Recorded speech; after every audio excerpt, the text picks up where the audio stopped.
Test, check, check. John, can you hear this now?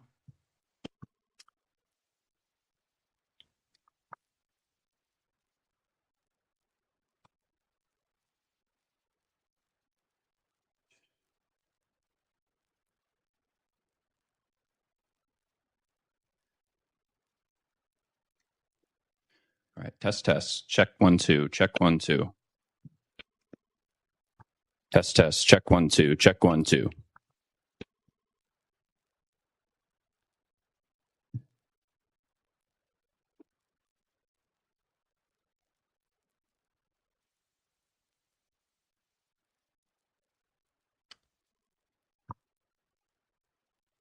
Thank you for your patience, everyone. We should be getting going here shortly.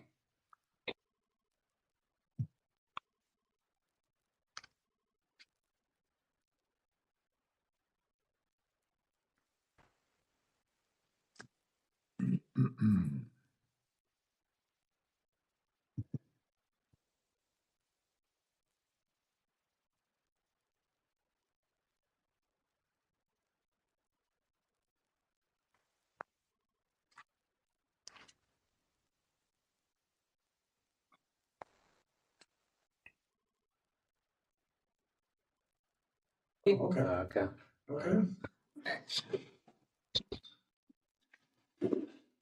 Are you familiar with the commissioner? Yeah, I know the commissioner. Mr. Horowitz? I'm not. It's Aaron, can you move Mr. Gisege to the Okay, front right. of the room, please? So he's better view of the camera. oh yeah. I will fix it. Hold on. And can you get the sound down a little higher? Yeah.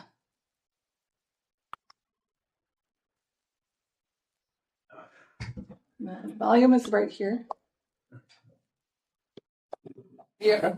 And then you want to I'll get out of the picture. he wants to see you. Oh, he wants to So see. you guys might you might have okay. to move a little that Okay. way and you guys can sort of share together. Sure. Does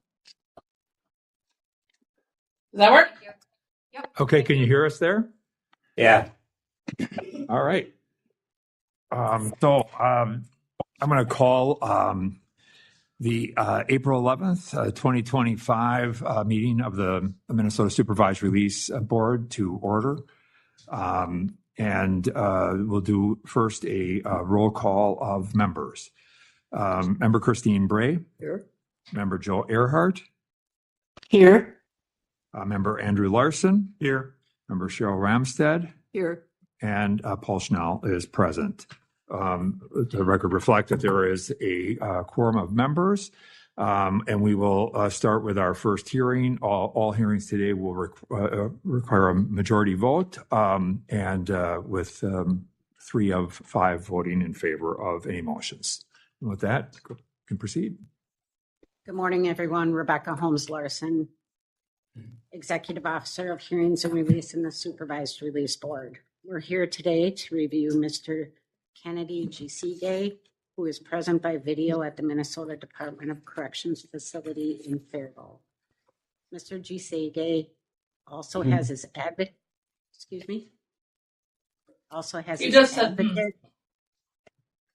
Mr. Stephen Horowitz, participating with him at the facility today. Thank you for attending, sir. Thank you. Here with me at the Minnesota Department of Corrections Central Office is our Commissioner and Chair of the Supervised Release Board, Mr. Paul Schnell, along with the board members that were involved in the roll call. Our records indicate that on April 17th of 1995, Mr. Gisege assaulted and stabbed his wife as she was attempting to escape the apartment. Gisege stated that he was going to kill himself and her 3-year-old child. After escaping, his wife was able to notify police. They arrived and Mr. Gisege exited the apartment covered in blood. He was then taken into custody. There were 2 children in the apartment. The youngest was unharmed, but officers found a 3-year-old child with multiple stab wounds to the head and face. Officers recovered multiple knives. Some were bent and broken and others intact, which all appeared to have blood on the hands on the blades. The child was later pronounced dead 3 days after the incident. On December 18th of 1995, Mr. Gisege was sentenced to life imprisonment by Hennepin County District Court after having been found guilty of the Mr. Gisege was initially reviewed by a commissioner and the advisory panel on April 26th of 2022. He was continued for a future review in 3 years. Today's review by the board represents Mr. Gisege's second review after serving approximately 30 years of incarceration. His minimum parole eligibility date on this life sentence will occur April 17th of 2025. It should also be noted that Mr. Gisege has a consecutive sentence of 129 months for assault second degree yet to serve. He also has a detainer by ICE. Thank you. I turn this matter over to the board, Commissioner. Good morning, Mr. Gisege. How are you today? I'm good. Just a little nervous. Okay. I'd like to start off by asking you to tell the board what it is you'd like to see happen as a result of today's meeting. I think over my almost 30 years that I've spent here, I've really used I've used most of my resources that were made available for me here to succeed, and I was hoping that after today that the committee could see it fit to grant me parole on my life sentence. Can you talk about you say that you've taken advantage of the various different services available to you? Can you talk about what those things are and what changes you feel you've made over the course of your incarceration? When I came in here, I was a totally kind of a broken person. But since my stay here, I've learned. I learned the things that led my coming to prison, and the resources that were made available for me, all the treatment programs. I was able to take that. Most importantly, all the treatment programs that were associated with violence, such as AVP, anti-violence programming, domestic abuse, and many others. When I was arrested, I had a 0.29 alcohol content. I had been taking NyQuil all day, smoking all day, but I've maintained a sober stay ever since, with constant AA attendance. Since I've been here, I've been able to learn how to deal with my emotional issues and also how to handle my feelings. What that has given me is an ability to lead a normal life, which is also stable. And having made those changes, they enabled me to do other extra adjustments to my life, in that I have acquired a lot of new skills since I've been in here. I've become a very good painter, and I've become an extremely very good writer, with my works being shown all over the community and the state, and on the internet, which is makes it available to the whole world.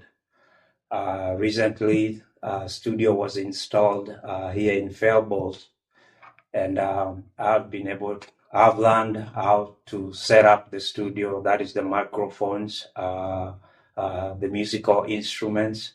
I've learned how to record and edit speech. I can record an ebook, a song, and given my extensive knowledge on the arts, sports, and world affairs, I have the ability to host a podcast if I were ever released from here.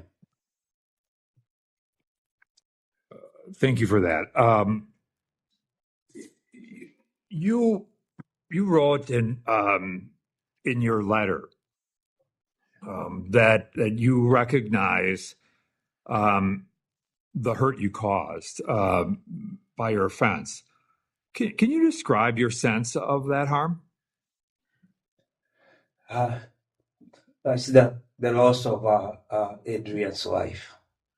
That is the thing that hurts me the most. The hurt that I caused to his mother, Heather. But I've learned that that harm didn't just stay.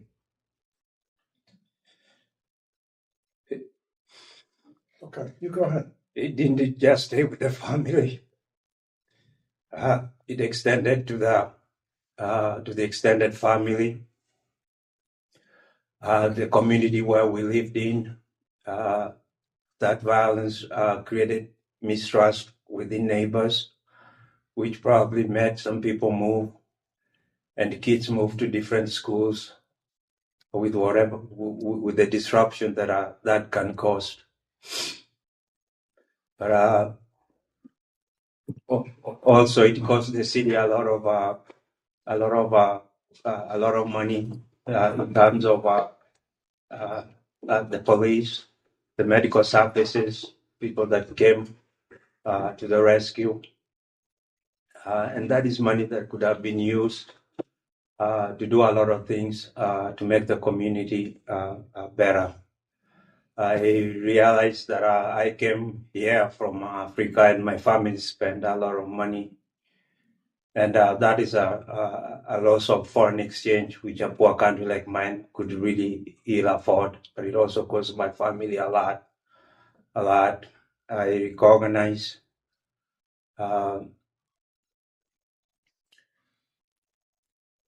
recognize that the law enforcement people that were involved with this were really traumatized. That is from the judge, the police, the people that were in that jury that had to see all those, the pictures of the crime. It's an alley that just keeps on going and going and going, and every single day it's almost like I discover one loss or another. I know that most of my children grew without me. Sometimes when I call, even now, being here, given the nature of the phone system, I've had communication cut before I gave the answer or before I got an answer that I was looking for. But recognizing that loss is what has really motivated me to turn out to be the kind of person that I have been in prison over these 30 years.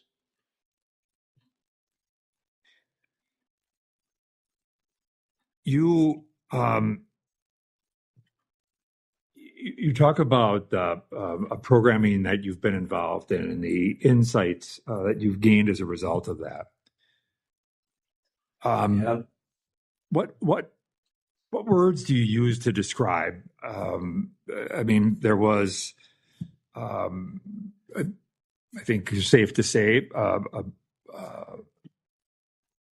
pronounced level of violence and in the offense. I think first directed at what would have been your wife at the time, and then, as I understand it, then toward a child who was likely sleeping at the time. How when you look at this behavior through the lens of today, do you understand it? What insights have you gained as to what was happening then, to ensure that this could never happen again? I understand now the elements that led to the commission of that crime. The crime itself, when I look back at it, it repulses me, and it has always repulsed me. But the insights I've gained is that it could have been avoided. It could have been avoided if I led a better quality of life than a life of waking up, drinking, and smoking for 24 hours a day. It could have been avoided if I had known, if I could have learned how not to resort to violence when things got heated up. It could have been avoided if I could have just asked for help, from family members, which on both sides were plenty and were people that I liked and respected. It could have been avoided if I could have just taken a time out just to reconsider things instead of just racking things up. But the things I've learned now is through all the programs that I've taken, I've learned, not to use violence whenever I have disagreements. I've learned how to be calm when people are disagreeing with me and not to rack the heat up. I've learned how to remove myself from difficult situations. The programmings that I've taken, even domestic violence, has really made it easy when dealing with some of the men that I live with. Whenever we are not agreeing on something, how to peacefully and quietly and with respect to be able to handle situations. So, in many respects, it took the intervention of the criminal justice system to give you that opportunity to gain that insight. Is that fair? Yeah. Steve? Yeah. As I look back in your record, in June of '94, there was it looks like it would have been, looks like a DWI probably, and then there was looks like a domestic assault in '95, probably about 6 months prior to this offense, I'm thinking, or maybe a year or so. No, I think about 6 months later. That intervention, those interventions, were not enough to help you stop, to see, to gain insight. Is that while in prison? Is that was not enough? Was that? I guess I'm asking. Was there when you were sentenced on those previous offenses prior to the life sentence crime? You did not take seriously the outcome of those cases? I did not have the benefit of the programs that were made available to me while in prison. I know that in the DUI one, I was mandated to go to AA, but that didn't stick.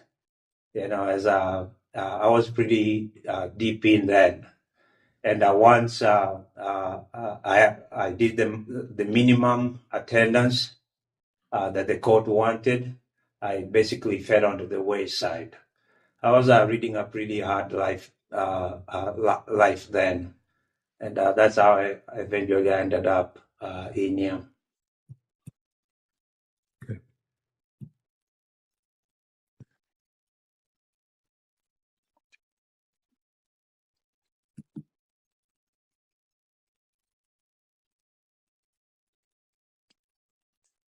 I'm going to open it up for others who may have questions for Mr. Gisege.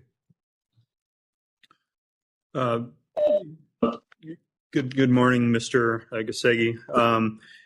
One of the items that I kind of wrote down and had questions about is, so during the sentencing hearing, if I understood the transcript correctly, you denied having any role in the murder of Adrian. Yet now you are accepting responsibility for it. Can you tell me, when did that change? When did you accept responsibility and why? What changed? At the beginning, you got to understand that this on that bad day, I went from making breakfast and strapping the kids in the car, and in less than a day, ended up with the loss of a life and the assault. And during the commission of this crime, I was wasted beyond my mind. So it took a long time. I was in a state of disbelief for an extremely long time. But once I got in here, I sat back. My mind started to clear. I started talking to psychiatry for the first time. I took AA seriously. My mom talked to me for a very long time, and that's when I sat back and relived. I mean, not relieved, but listened to everything said by everybody in the courtroom. The people that were there, Heather, the police that came in, the medical staff that came in, the decision of the jury, and it made sense. It made sense. And it was that decision that turned the corner around for me for 90 degrees. Accepting responsibility is what grounded me to start making the changes that I've made from then up to now.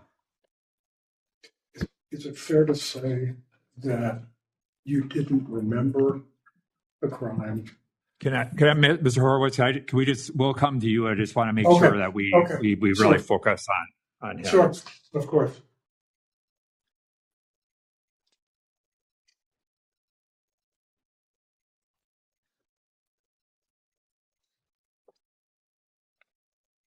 Or any other board members have questions? Sir, my understanding from the file is that Mr. Horowitz has offered to buy your airplane ticket back to Kenya and would accompany you. To what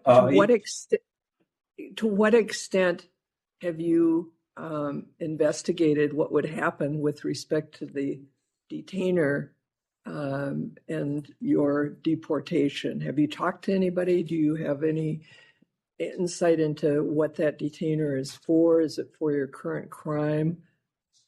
The detainer is just a removal from the USA. It's an immigration issue. So whenever I'm done with my the second part of my consecutive sentence, I won't be going to the community area in the U.S. The immigration people will be removing me directly from prison and sending me back to Kenya. So the idea of being able to travel there with Mr. Horowitz is impractical, if not impossible. Is that right? It's only practical once I'm released. Then we will make those arrangements. I'm still ways off before that is possible. So that would be if you weren't deported after your release? I am going to be deported. But the time hasn't come yet. Okay, do you understand what happens when you're deported? Yeah. Well, What excuse me one Mr. second. Horowitz, you'll get a okay. chance. I'm just trying to find out how much you know about the deportation. Have you inquired into it? Do you know what the timetable is? Do you know what will happen to you once you're back in Kenya? Yeah, I've talked to my family. I know that I'm going to be, depending on the department, depending on what the DOC wants to do, I'm going to be under supervision down there as soon as I arrive. But arrangements as to staying or what I'm going to do, I'm going directly to my family, and I've made arrangements on what to do once I arrive down there. So could I just provide a sense of clarity here? Because this is actually a question too. One of the challenges with deportation, and while you are technically subject to parole supervision for the remainder of your life, the reality is that once you're outside the United States, we have really no ability to enforce anything. Okay. Except for any return to the United States would be the only way that we would have the ability to enforce any action. So the question relates to this is that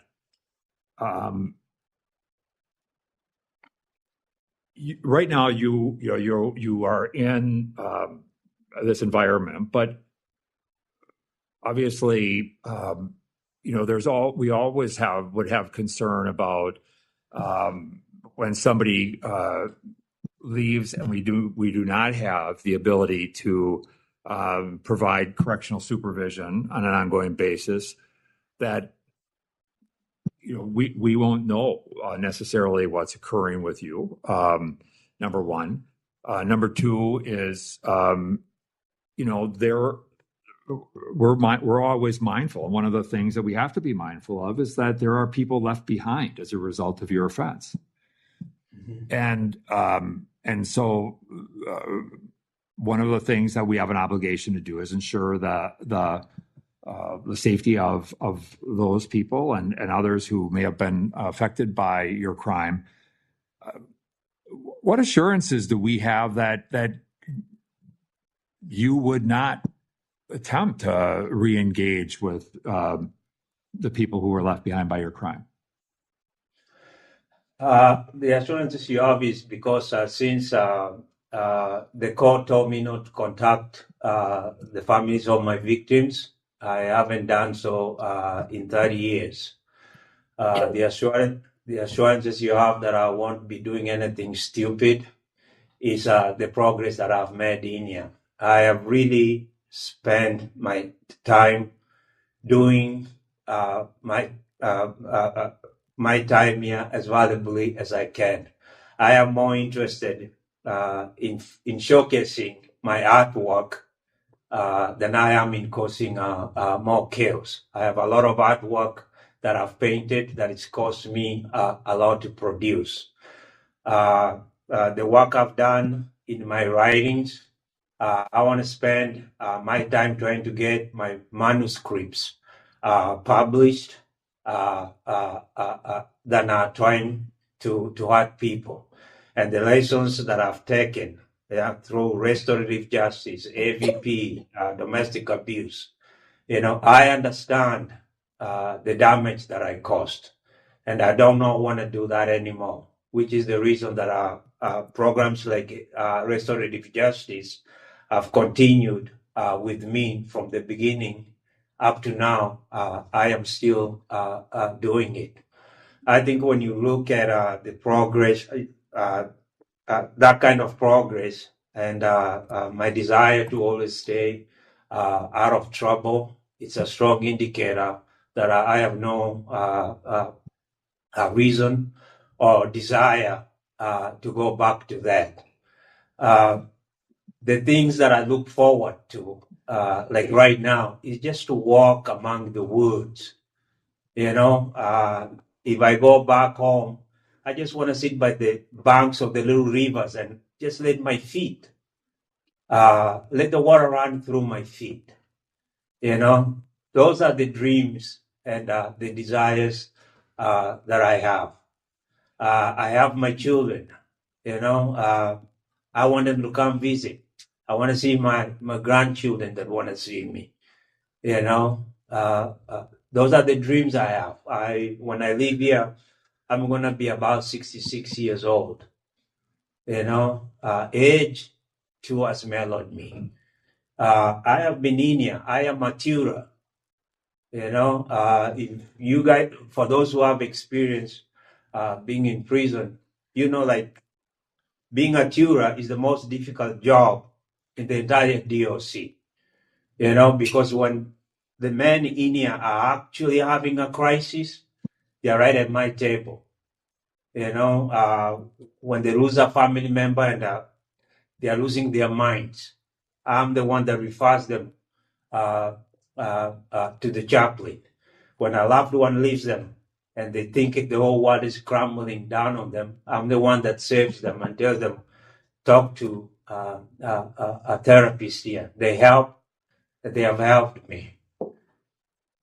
When you put all that kind of work, I mean, when a student fails, sometimes they take it out on the tutors, but I've learned not to engage, to stay calm and try finding ways of helping him do better next time. With those are the skills that I never had when I was committing these crimes, but skills that by utilizing all the resources the Department of Corrections puts before us that have helped me stay out of trouble. And I think that is a pretty good record and a good indicator that I'm not in any point going to engage or cause anything to hurt my victims anymore or to cause any more trouble to anybody else in the community. I have a question. First of all, just from reading all the material, you've done a nice job of handling. Thank you. Thank you. In your letter, you attributed your crime to substance use disorder, to your drinking, drugs, and you talked about it again today. Yeah. That seems very shallow to me. Like, okay, so you were drunk and loaded with drugs. What else was really going on? I'm sorry if I fully take responsibility for my crime. I don't use alcohol as an excuse. I say alcohol, NyQuil, just because those chemicals lead or contribute to making bad decisions. But the thing that made me take the corner and start doing positive things in prison was acknowledging my responsibility in that crime. The alcohol didn't put that knife in my hands, or nor did the NyQuil did. But what did put the knife in your hands then? I was going through a really difficult time during that period. Other than that, I had like my first major failure, where a loan wasn't given to me that I wanted to start a business. But given what Heather said, and I heard when I was clear-minded, it sounds like something I can only say as injury of my bride, if I'm pronouncing that word right. I didn't get the loan. She wanted to leave me at the same time. And I think that is what made me snap during that time.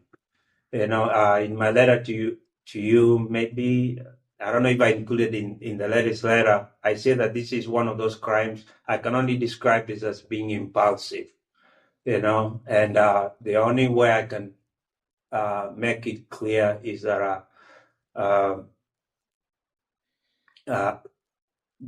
given what was facing me at that time, Heather leaving, I didn't get the loan, a head full of chemicals, it's what led to my snapping.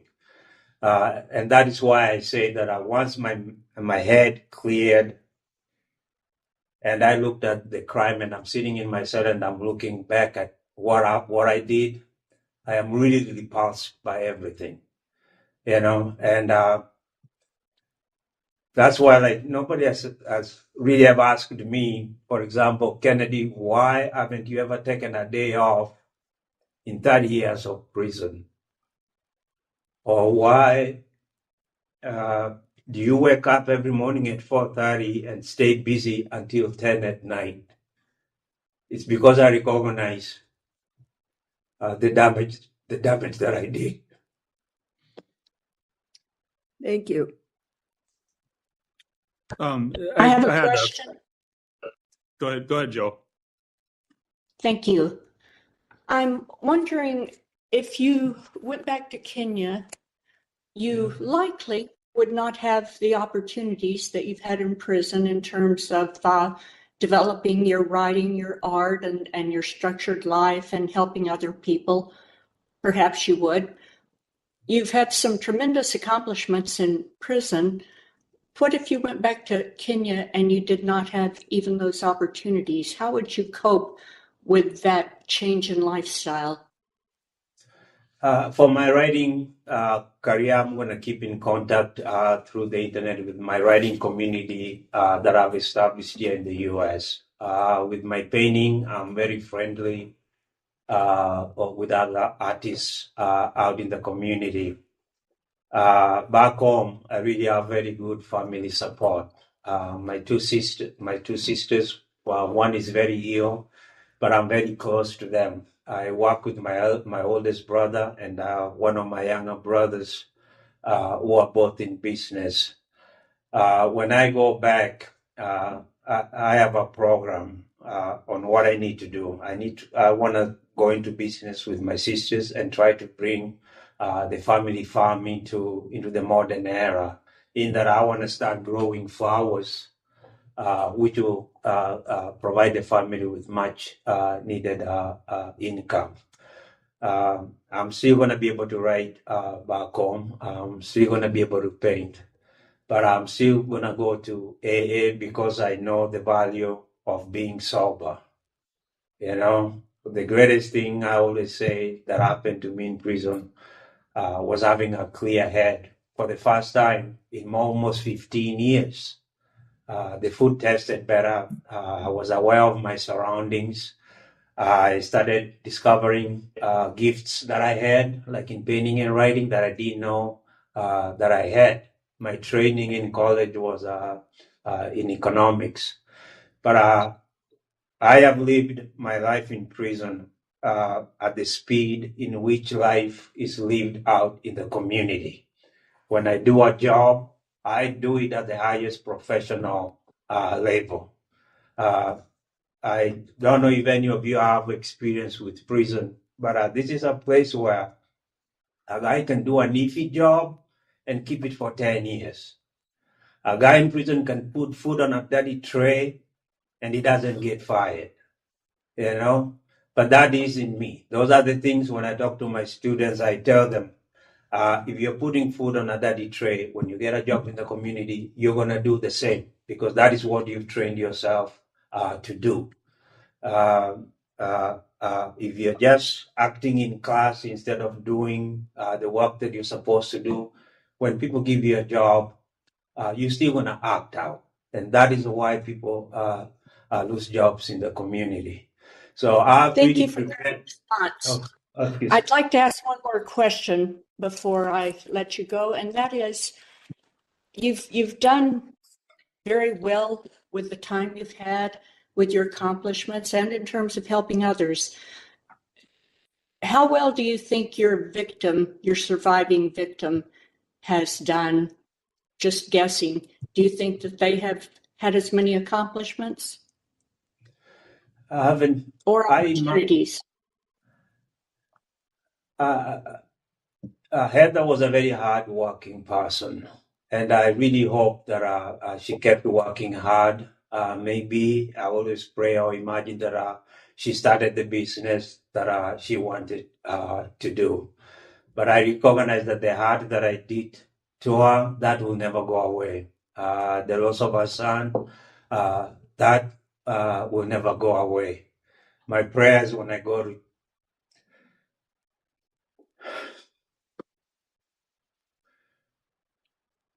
to church, I just say a prayer that she found peace and she found a way to succeed in everything that she did. Thank you for that response. Thank you. I just had one more question for you, sir. You referenced a little while ago that that no one has asked about or no one has acknowledged that you've never laid in during your time. It's interesting that you make that comment because I did actually write that down as one of my notes that I did want to kind of ask you about. But so you've done a lot, and I think it's been recognized by board members. You've done a lot of programming and have been very active, and it appears as though you've done a lot to attempt to make improvements within yourself. Address some of the risk factors. Can you talk a little bit about things that you have done to attempt to make amends? There are some things that I wrote down that you had kind of talked about. Can you talk a little bit about things you have done to make amends, repair the harm, some of those restorative justice principles? Thank you. When I first started teaching, I had the misfortune of teaching 3 generations of the same family, grandfather, the father, and the grandson.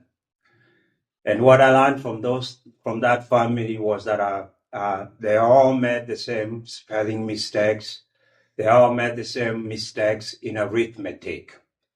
And it occurred to me then that every man in here wants to improve the lives of their children and make it better. And that is what made me choose teaching instead of going for interested jobs that pay a whole lot better than anything in here. But when I teach every man in here, I do something extra. I show them how to teach their children. I tell them never to give their children the wrong answer. I teach them how to ask for help for their children. If you can't solve the problem, I show them how to write a note telling the teacher that their children is struggling in this area. Could they please help me because they can't. And to be honest with you, since I started doing that, I haven't seen a lot of 2-3 generations of families coming in here. When I do my paintings, they are showcased. They have been showcased in the community, in museums, on buses, and even the Supreme Court in St. Paul. And by doing that, I'm helping the community heal from in prison.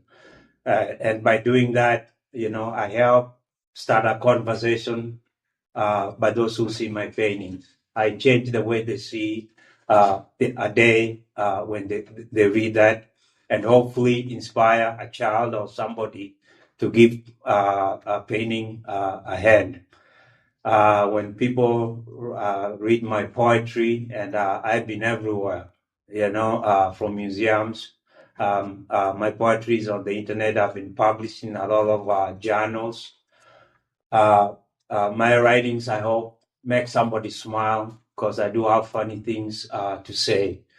That my stories help make somebody's day a little better or show somebody a different way of handling a situation that a character in my stories is helping. I have a book that is going to be published towards the end of the year that is creating work, that is paying a few taxes to the city and even the state.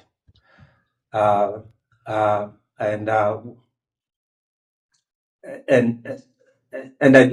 done a lot of things like that. When I teach men, I've noticed that a lot of people commit crimes because they don't have rent or they don't have food.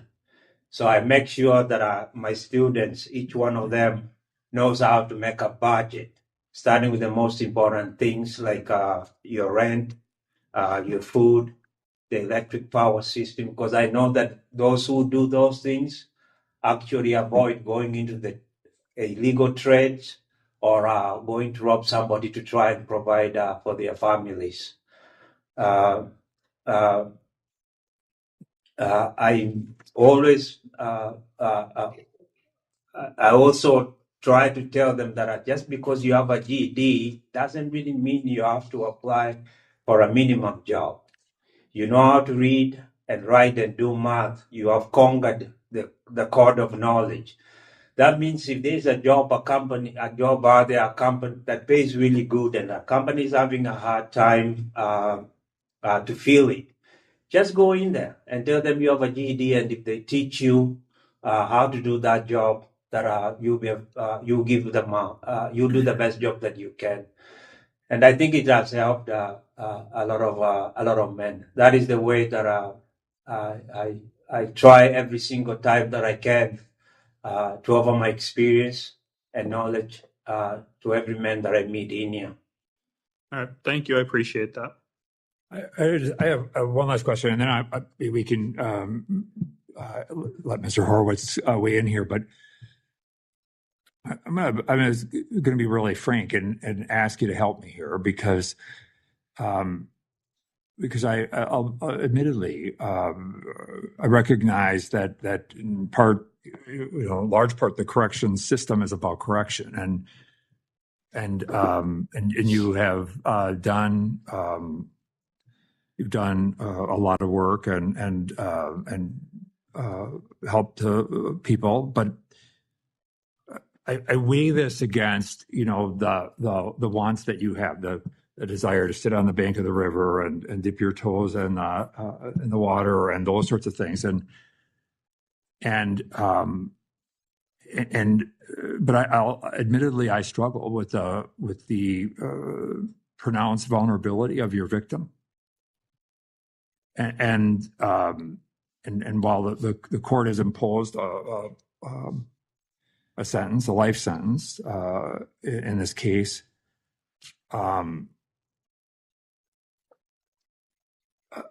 admittedly, I struggle because I sit here without wanting to diminish the efforts that you've made, but then comparing that against the harm and the vulnerability of your victim, this 3-year-old child, the nature of that act, and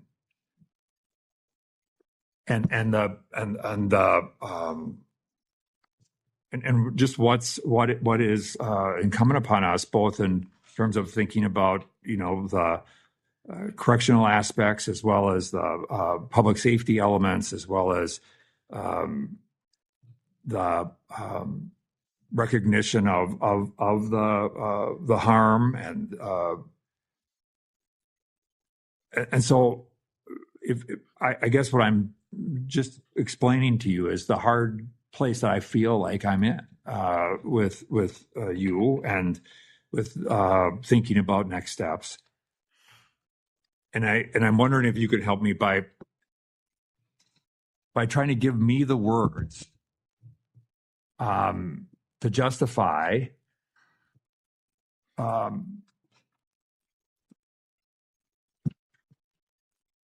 moving forward with what it is you would like to see happen in today's hearing.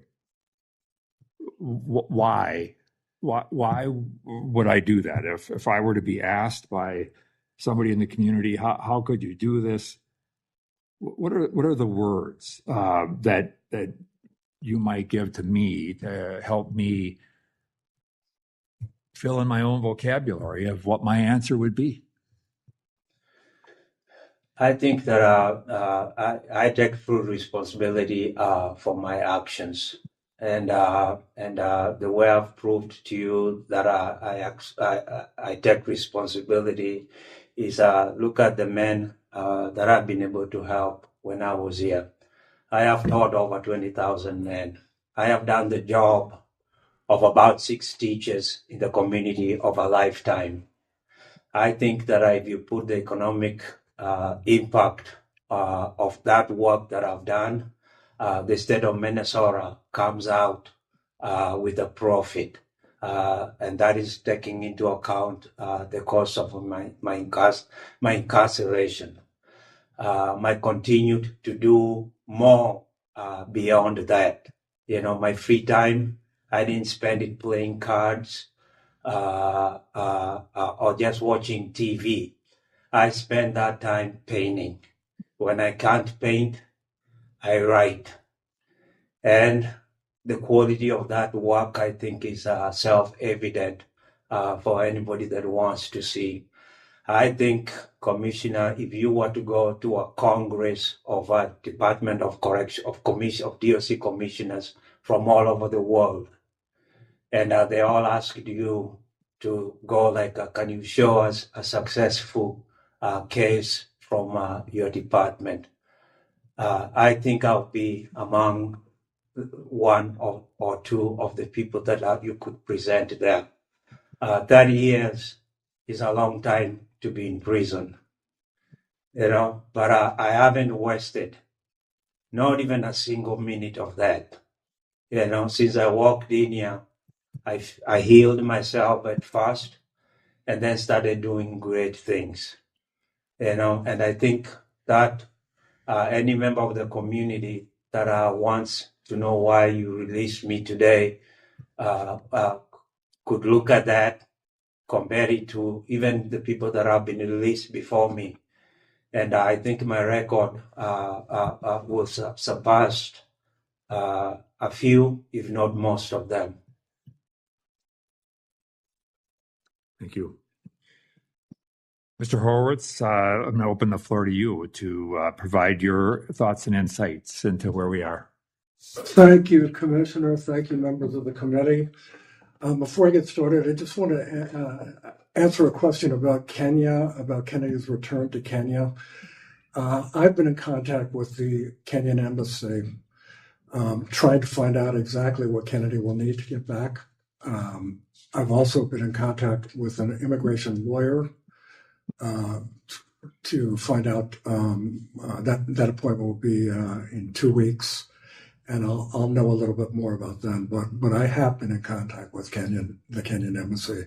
We're still trying to figure out what it is that he'll need. I hope that answers your question.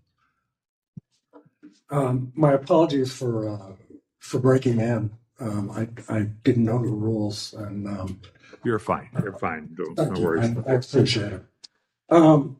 Thanks for the opportunity to address the commission. My name is Steve Horowitz, and I come here as a friend and advocate for Kennedy Gisege. I'll be briefer even than I thought I would be, because Kennedy's answered some of this so eloquently himself. But I believe that Kennedy's packet speaks clearly and so eloquently about his time in prison.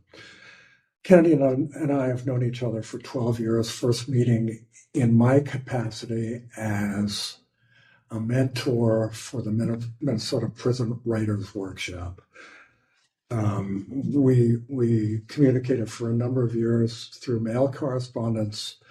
After about 3 years, our friendship grew through the mail. I decided to leave MPWW so I could be on his visitors list. I've been visiting for the last approximately 10 years. My wife has been coming for the last 5 years. I think there are also possibly supporters of Kennedy in this room and online. I believe I'm just one of the people, and the person speaking. 30 years ago, Kennedy committed a crime that caused pain and has affected and altered other people's lives for their lives.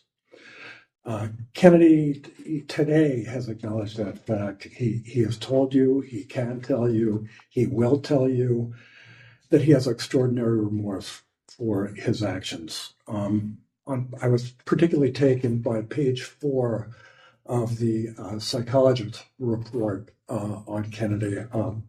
In his own words, what he said about the crime, and today, of course, also. Is remorse enough, though? And is it sufficient? For Kennedy, it's not, and it hasn't been, and it just hasn't been. He needed to live a life in prison that was meaningful. But first, before he could do that, he had to address his own demons and rebuild his own life. To do that, he had to start with admitting and facing his alcoholism. Although in no way an excuse for his crime, it was a factor.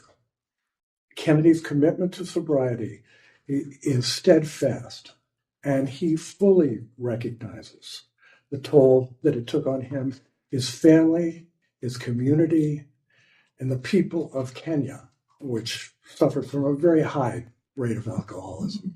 He is committed to attending AA classes when he returns to Kenya. He's talked about starting AA classes when he goes back to Kenya. I completely believe in his commitment to sobriety for what that's worth. Kennedy has been and still is a respected teacher. He was at Stillwater, he is at Faribault. He holds a degree in economics from the University of Minnesota. He has taught, by his estimates, thousands of students during his incarceration and acted as a mentor to countless others. He believes that lack of education is one of the major factors in recidivism. I can't speak any better to this than he already has. Kennedy has been closely involved with his family in Kenya through the decades. When the family needs solace or has a problem, they come to him. He has advised siblings, nieces, nephews, other family members on matters, both business and personal. He's paid for computers, classes, healthcare for family members. When released, he plans to revitalize the family farm and to help his sister in his businesses, as he said. Kennedy is a visual artist and has been exhibited in Minneapolis, as he's also said today. But he is, in my estimation, primarily a writer. He wrote and edited the prison newspaper in Stillwater and has worked extensively with the Minnesota Prison Writers Workshop. His poems and stories have been published in the best literary journals in the world. He's been nominated for a prestigious Pushcart Prize, and his work has been anthologized in 2 recent books. He is co-editor of the book American Precariat, and a new book of poetry is scheduled for release this fall or winter. More importantly, his writing and his art thematically almost always involve healing and integration. The work is about healing, and his visual art the same way. In my opinion, for what it's worth, Kennedy's contrition is real, and I believe that the packet illustrates that. The packets that you have in front of you. He has done the difficult psychological work that the system mandates, and he has done it willingly and well. If I read his prison record correctly, Kennedy has had no disciplinary action taken against him since 2007. Personally, I have witnessed Kennedy's grace and elegance under the pressure of family illness and death, his own health problems, and the inherent difficulties of prison life. I am amazed by his equanimity, his maturity, and his deep faith. I have become a better person from knowing Kennedy. I've become more patient, more accepting, more open. Can people change? Is there really such a thing as rehabilitation? There has to be. And the answer to me is yes. But more importantly, the answer for Kennedy is yes. I believe that in Kennedy's case, the system has worked. and I ask you to view his application favorably. I really appreciate you allowing me to address the commission, and I'd be happy to answer any questions you have. Thank you. And thank you so much for being here today. And thank you for your support of Kennedy over the course of time. Anybody have questions for Mr. Horowitz?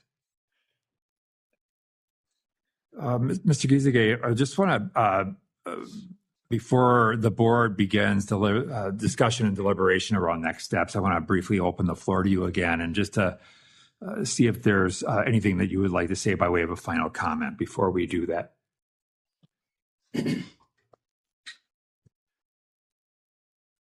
Yeah, I just want to let the panel know that not to forget that when I leave here, I'm going to be leaving the United States. I want the committee to really take into account the work that I'm really most proud of than even my paintings or the writing accolades, which is helping students in the education department within in the prisons that I've lived in. And I want the community to know that I didn't do I didn't just do that work just for me. I did it because I saw the importance of repaying the community for the harm that I did, and my own health of mind, and the progress that I intend to make once I leave here. I want the community to know that you're not sending somebody home that is going to be a problem to the community. I think you'll be sending somebody to the community in me that is going to be an asset, not just to my family, but to whatever community that I happen to live in. With that, thank you very much for giving me the opportunity to be in front of you. Thank you. And with that, I will close that discussion and open it to the board for discussion and deliberation around next steps. I have a question about the super PRT in 2015. Based on 20-year lifer summarization report, what exactly was that and why? I didn't understand. We, with these individuals, we ask every caseworker in every facility when they hit a certain time frame within their sentence, that's an evaluation to meet with that person to make sure they're doing the right thing and they're preparing for days like today. Like if you haven't gotten into substance use disorder treatment and you need that, that would help get them on track to start working for those positive things. In the cases of a 30-year life sentence, that occurs at year 20. It typically is the precursor to a reduction in custody level to median. I don't think I've seen it referred to as the super whatever, and maybe I have. I think different facilities may refer to it in different ways. Yes. You know, I think he's done everything he could possibly do to meet like my criteria for, you know, he's probably ready to get out. I think I struggle, and it was much like what you talked about, Commissioner, so much focus on his accomplishments. And that's just a, you know, like, yeah, he's really done some wonderful things, but he's sure, I think it's a lack of humility. And I don't know that that's a reason for me not to go in one direction or the other. I'm just throwing it out there. I too struggle with on this.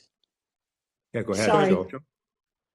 I wanted to go along with what Ms. Bray is saying, that he has had many, many accomplishments, and he's turned what was a bad situation into the best one possible. He's helped a lot of people in prison, and by doing so, he's helped himself as well.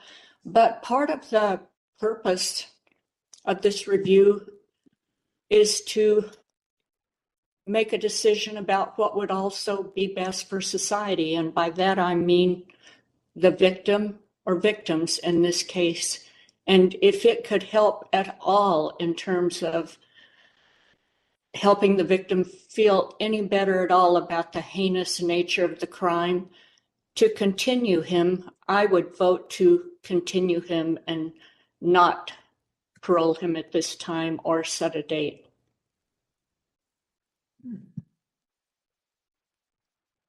Andrew? I was just kind of echo Chris's sentiments that, I mean, he has done a lot. It's, you know, you were kind of posing questions, Commissioner, or trying to square, like, how do you square the violence of that offense with kind of what we see here? And I don't know the answer to that. Like, I don't know. Certainly, he talked a great deal about, you know, what he's accomplished. I think some of the information in his packet, some of the things he disclosed during the course of the psychological, that addressed better, kind of from my perspective, that addressed better maybe some of his feelings about the impact of the offense and some of those sorts of things. That addressed it better for me maybe than what I saw in the hearing. So that helps me a little bit, because I did feel that some of that was not as evident as maybe what I would have hoped for. Yeah, you know, and I think I was clear about, you know, the honest place of this whole thing of where we're at. But I do think that, you know, he has done a lot of what the system has asked, and he has not done yet. I mean, he's got another 6 years or roughly to serve, and you know, I guess one of the things that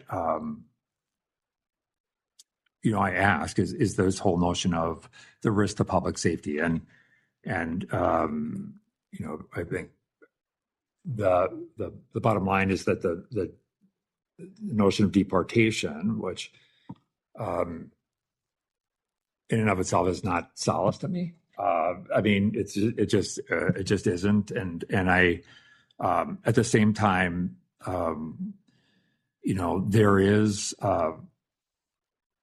no doubting his, you know, that he has used his talents in a powerful and strong way, and I think that that's something that that is really positive.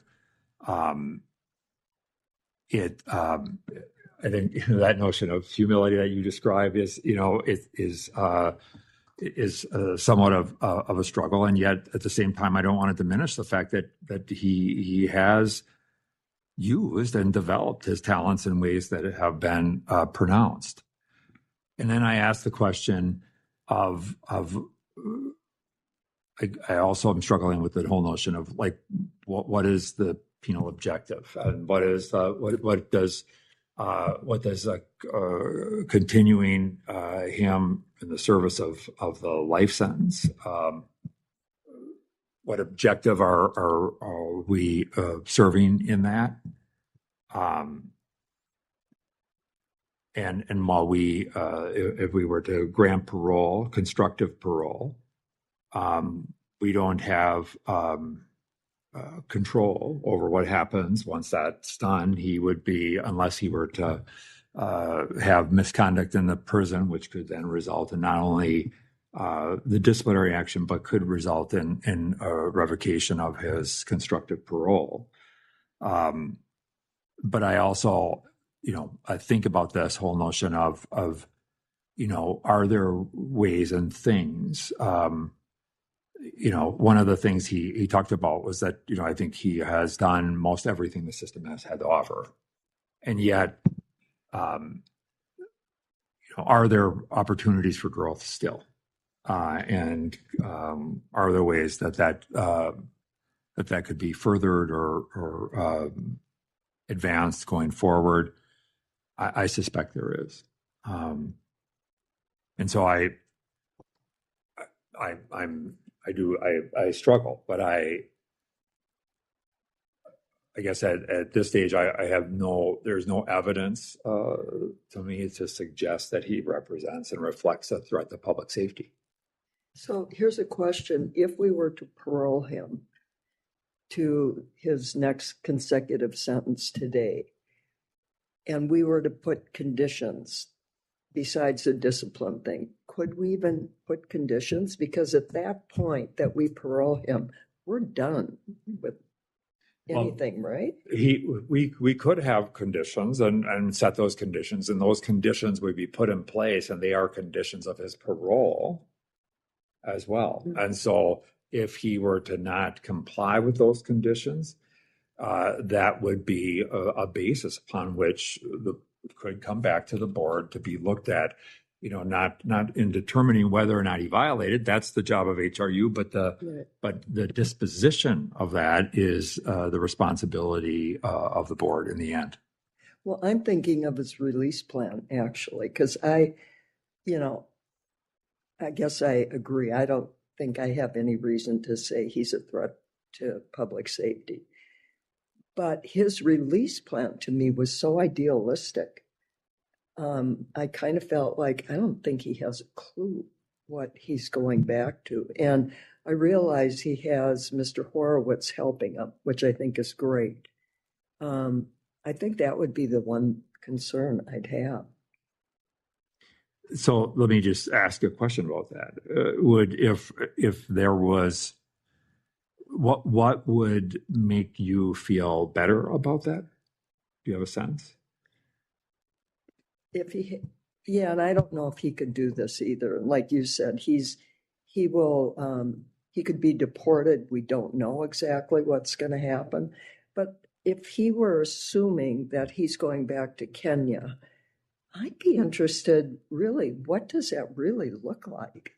Because I think he paints it with rose-colored glasses, and I hope that's correct, but it doesn't seem likely to me. So just some more investigation on the truth of the matter is, here's what could happen. You're picked up by ICE the day you're released, and they take control. And if that doesn't happen, what exactly is Kenya going to be like for you? That's pretty vague. Yeah, and I feel like it's one of the challenges we've had in other cases too, where you have this consecutive sentence on top of this life sentence is, especially it's a fairly lengthy period of time. So, if it's almost 7 additional years of incarceration beyond the life sentence crime, that's a long time. It's hard to plan, like not making excuses, but just more acknowledging kind of the challenge that I've at least seen in some of the hearings we've done. Well, one of the things that I read, and maybe it's changed, he doesn't have any form of ID. That could have been corrected somewhere and I missed it, that would seem really important to me, that he has some ID when he actually walks out the door. Yeah, and there are some things that can happen on that front, and even working with the Kenya consulate, and there's some things that they can begin to be processed. But because of the time frame that we're dealing with, well, that gives him 6 or 7 years to get ID. Right. What I was trying to get at by asking about his knowledge of the deportation, and I might not have framed it so that it was understandable, but one of the things that the comprehensive risk assessment talks about is it would be advantageous for him to participate in psychoeducation groups related to the ICE detainer and the process individuals involved with ICE may go through. And that didn't come through to me. I didn't hear that. And with respect to the accomplishments, which you both commented on, I saw that as responsive when he was asked questions that would have given him an opportunity to talk about insight or remorse. I saw that as a go-to place for him. And that concerns me, and I don't know if there's a way of getting at that. I saw from his last 3-year review, there was nothing about working with a therapist or nothing about, I don't know, restorative justice is part of it, but again, that's doing things as opposed to changing, the heart. I've been to that area of Kenya. It's pretty remote. When he talks about building mud huts, they're pretty basic. When he talks about continuing his career there or his artistic work, it's going to be a challenge because he's not in Nairobi. He's kind of out in the sticks. And that's where I did my 2 years of service. So anyway, those are my thoughts.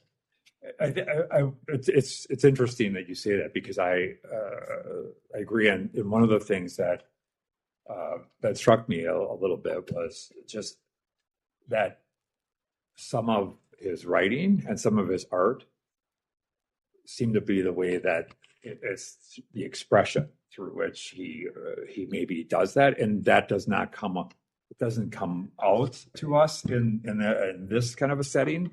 But I think just in terms of looking at some of the other things that have been written about his art and about his writing, oftentimes is about insight stuff. But we don't, we didn't look at those pieces in order to assess that. Well, I'd like to make a motion that we parole him to a second consecutive sentence, and that at least some of the conditions be that he really develop a concrete release plan that's very realistic, and that he participate in any psychoed classes to help him understand detention beyond. And I think that thing about heart, maybe it is his art, so I won't even go there, but that would be my motion with those two conditions and no discipline. Okay, there's a motion. Is there a second?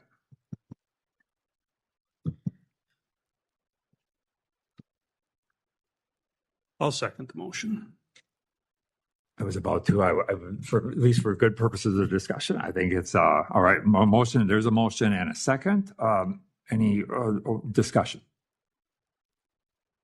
One thing I would just add, and he may have done it. I looked through I didn't have notes of it, and I think maybe some of it gets at some of the piece that's maybe it feels like it's lacking.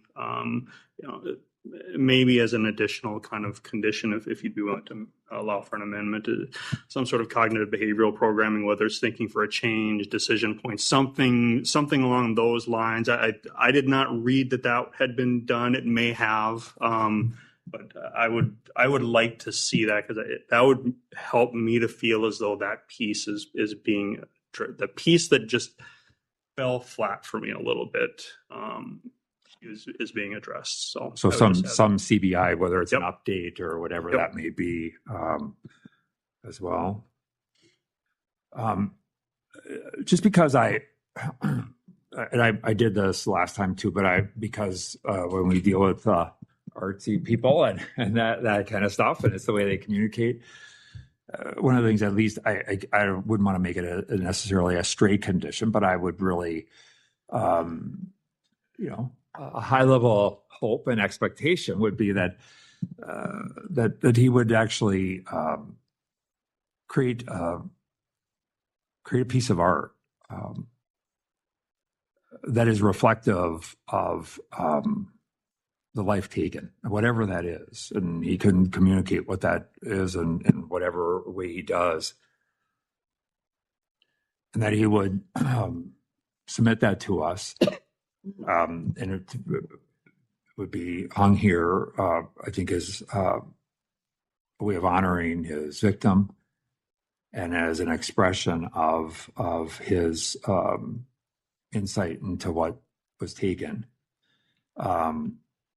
And so that would be a challenge because I think it speaks of I'm trying to speak to some of the things that you raise, right? That sense of to what extent does his art convey the depth of what was taken and what was lost in insight?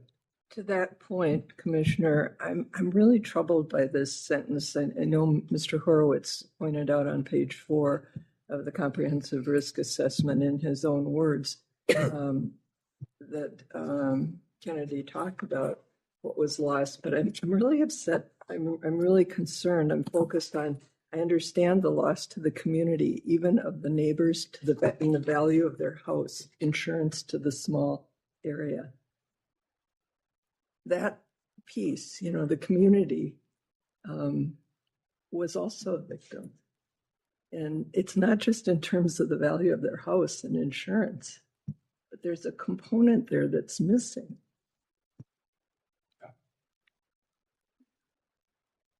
So I think, to the extent that he could communicate, maybe he does, Art, and maybe he provides an explanation. I think what at least it does is that we're trying to fulfill that obligation of wanting to see him communicate a level of empathy or humility in the context of that, of his talent. Any other thoughts, conditions, additions? Hearing none. To the motion, and this would be that it would be a grant of constructive parole, and that parole cannot occur until his effective date, which is 17th of this month, correct? So it would be constructive parole, at which time he would begin the service of his 129-month consecutive sentence. To that motion, Board Member Bray. Yes.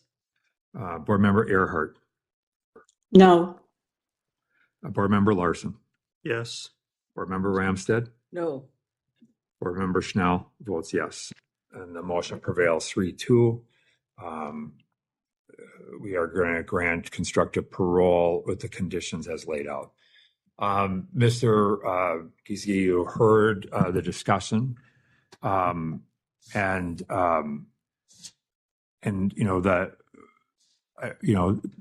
I think very transparently I laid out what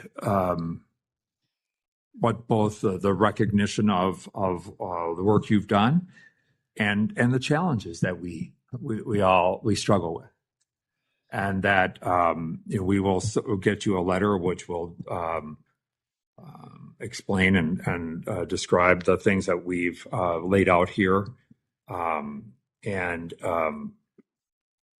and then we just ask that you continue your commitment to the work during the service of your consecutive sentence, and anything that you can provide us along the way to help us give insight and assurance that you are committed to the work going forward would be appreciated. Any questions about that? No, I just wait to get the full instructions in writing. That'd be nice. Yeah, you understand parole. Yeah. Yeah. Okay. Yeah. Thank you very much. All right. Thank you. Take care. Good luck to you. Thank you. Thank you, everyone. We will connect on the next review of Mr. Michael shortly. Ready? Is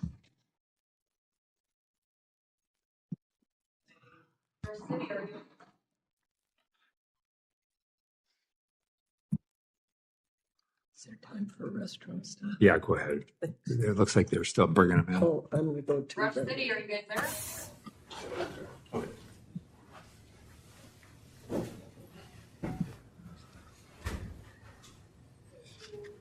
Mr. Church, we'll be with you in just a minute here. Okay.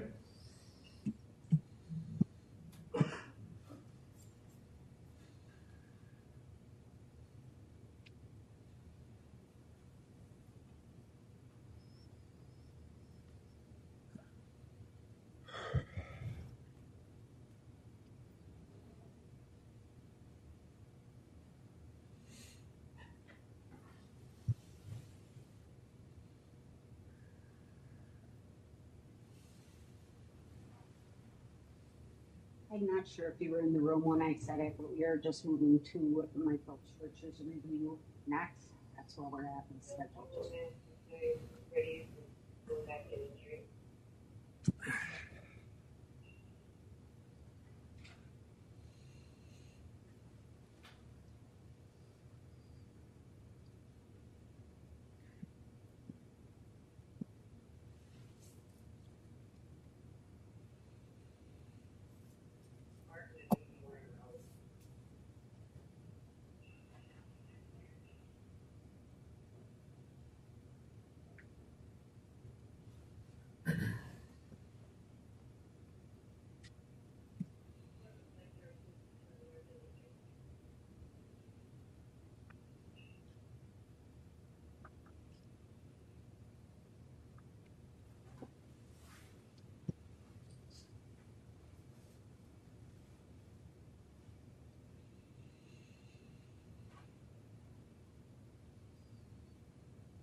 Just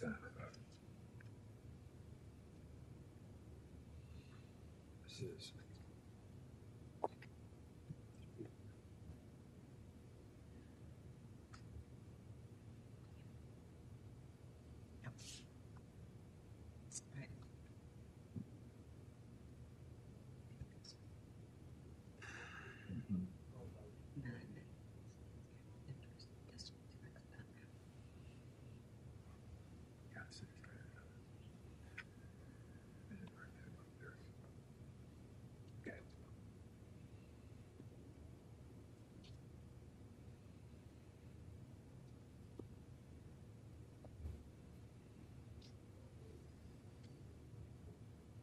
No applicant.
Where the soft voice.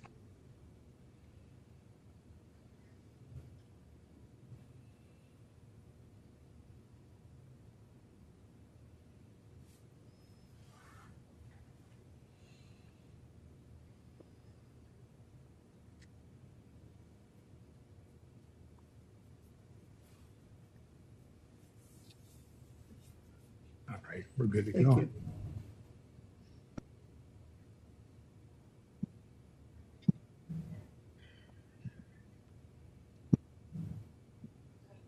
All right, thank you, everyone.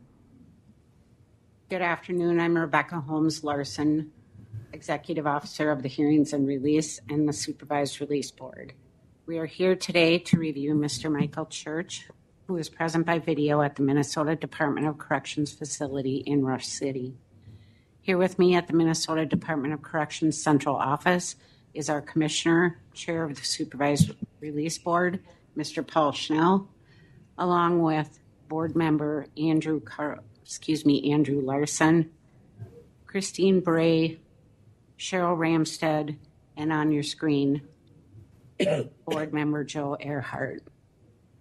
Our records indicate that Mr. Church was temporarily living at the Gallus residence on March 25th, 1995 in the city of Fridley, Minnesota, Anoka County. Michael Eugene Church stabbed, beat, and killed 3 adult acquaintances He went on the run after stealing belongings of the victims, including a vehicle. On April 8th of 1995, law enforcement located him in the woods in Wisconsin. When a deputy commanded Church to drop his weapon, Church began firing at law enforcement officers. Many rounds of gunfire were exchanged. Church was eventually apprehended. On March 26, 1996, Michael Church was sentenced to life in prison by Anoka County District Court after having been found guilty of the offense of first-degree murder.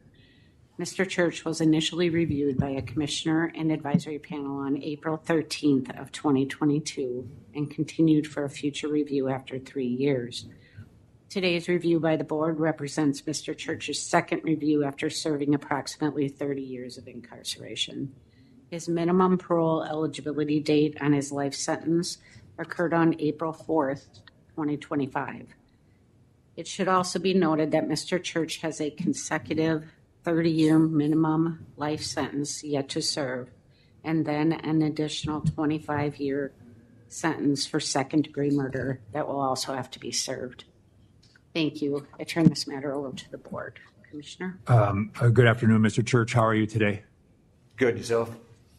I'm well, thanks. I'd like to start off by asking you to tell the board what it is that you'd like to see happen as a result of today's meeting. Yeah, I'm not really sure what's to make of this whole thing, actually. Well, can you turn it up a bit? Can't hear it. Let me ask this question. I think as I read in here, one of the things that you had mentioned was that that you would like to have at some level the opportunity to be maybe moved down to medium, recognizing that you have multiple consecutive sentences remaining to be served. Is that accurate? I can't understand what he's saying. Because with the echo? Yeah. I don't know what he said. You have echo in the room there? Yeah, I can't understand what you're saying because there's a weird echo coming off of somewhere. Check your screen device and see if there's a volume on that besides your microphone. Yeah, I can't. You need to turn the TV volume down and the volume on the panel device up. Is that better? Yeah, a little bit. Is it clear? It's better. Okay. If you can't understand, then please let us know so that we can get it fixed. So I guess the question really was, what I read in the record was that you had hoped that one of the things that you'd like to see happen would be maybe a move to medium custody. Is that accurate? Yeah, at the time it was, yeah. I don't know if I'm ready for it now. And why is that? I guess there's a lot of factors going into it. It'd be hard to go down to a place where people are getting out and talking about it and everything and knowing that you're not and listen to their problems. You get a lot of that here, but not as much because there's, some of the violators and stuff, but. Yeah. Well, talk a little bit about how are you using the time, and are you, in your view, are you making progress? Progress as, what do you mean? Progress in terms of just, I guess living the best life you can live inside the walls of a prison. Well, I just work, read, I do some artwork, crosswords. That's about it. How have you changed over the last 30 years?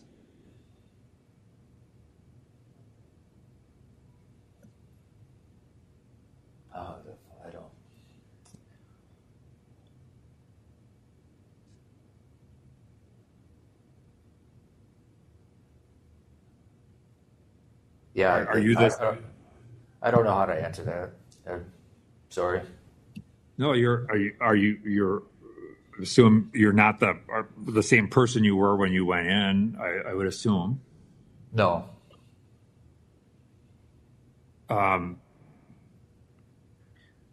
Has there been anything that you've been involved in over the last 30 years that has been most influential to you? Or probably education when I first came in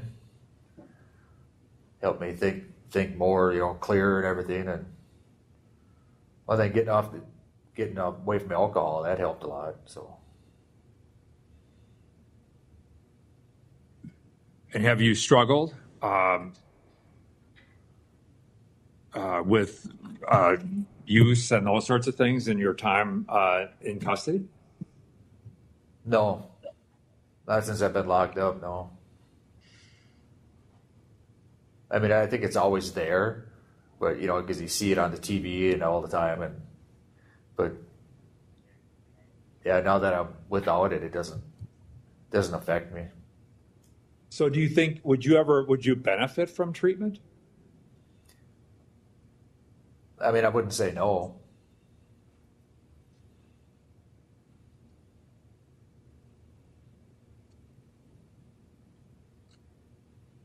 You pursued your, an associate's degree, right? Well, you were at Oak Park, I think. Yes, that's correct. Was that, did you feel good about that accomplishment? Yes, I did. Yes. Have they had thoughts about furthering education? Not at the moment, because there's nothing available. Access, yeah.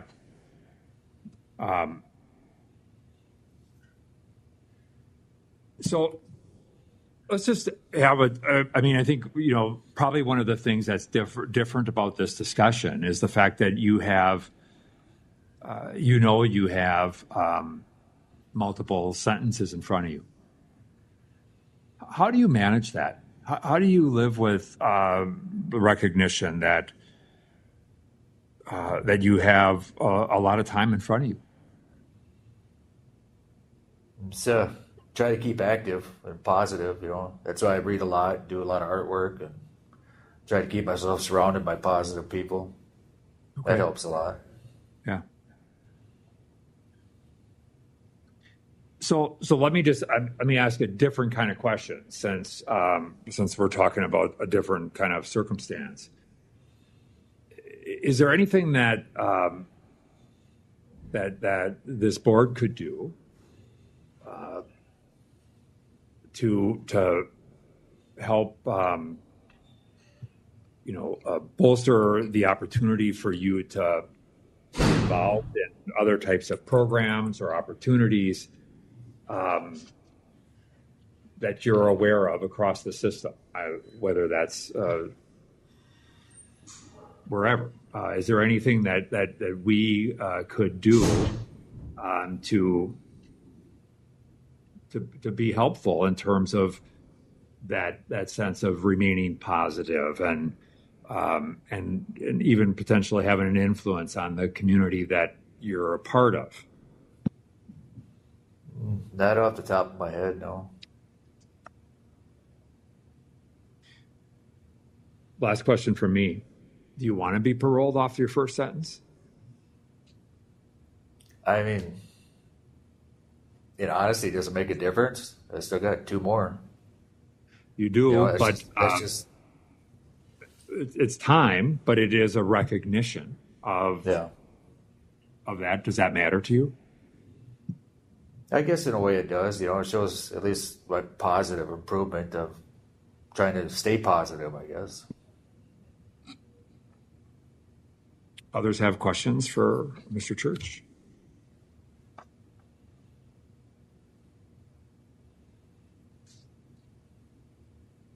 Mr. Church, you said one of the things you do to kind of keep yourself busy is, especially in light of your sentence and, the fact that you've got 3 consecutive sentences. So you read, like, what are the sorts of things that you read? Well, I read a lot of historical fiction, a lot of stuff about World War II, and I guess some fantasy. Have you ever heard of or read the book Man's Search for Meaning? No, I have not. So it's written by Viktor Frankl, and I've mentioned this at a prior hearing as well. It's something I would encourage you to reach out. I think I think in light of your circumstances, it may be something that maybe you would find some value in. So I would just put that out as as just an encouragement. Check it out, especially if you are a reader. I also am a reader, so I found it's a great book, I think. So I would just encourage you to check that out. Like I said, maybe something that you would find some value in light of kind of the circumstances that you've described and ways that you can make the most of very difficult circumstances. So I would just encourage that. No, thank you. Mr. Church, have you been offered substance use and abuse treatment at all during your time while in prison? No. Has it been available to you? No, it has not. But you say you'd be open to it? I don't know. I mean, after 30 years of not doing anything, I'm pretty much can, self-govern myself. I mean, now I know it isn't mind over matter, but I remember on the streets, it was hard to give up the bottle because it was. But being away from it, I know what it costs, and I don't miss it. I know that much. Would you describe what your employment's been, your employment history, and your experience with your employment? Since I've been incarcerated? While in prison, yeah. During the past 30 years? Well, I worked in I took education when I first come in. I worked in the kitchen at Oak Park for quite a few years. I worked in canteen and been a swamper for quite a few years. Are you currently on a work assignment? Yes, I am. As a swapper? Yes. Thank you.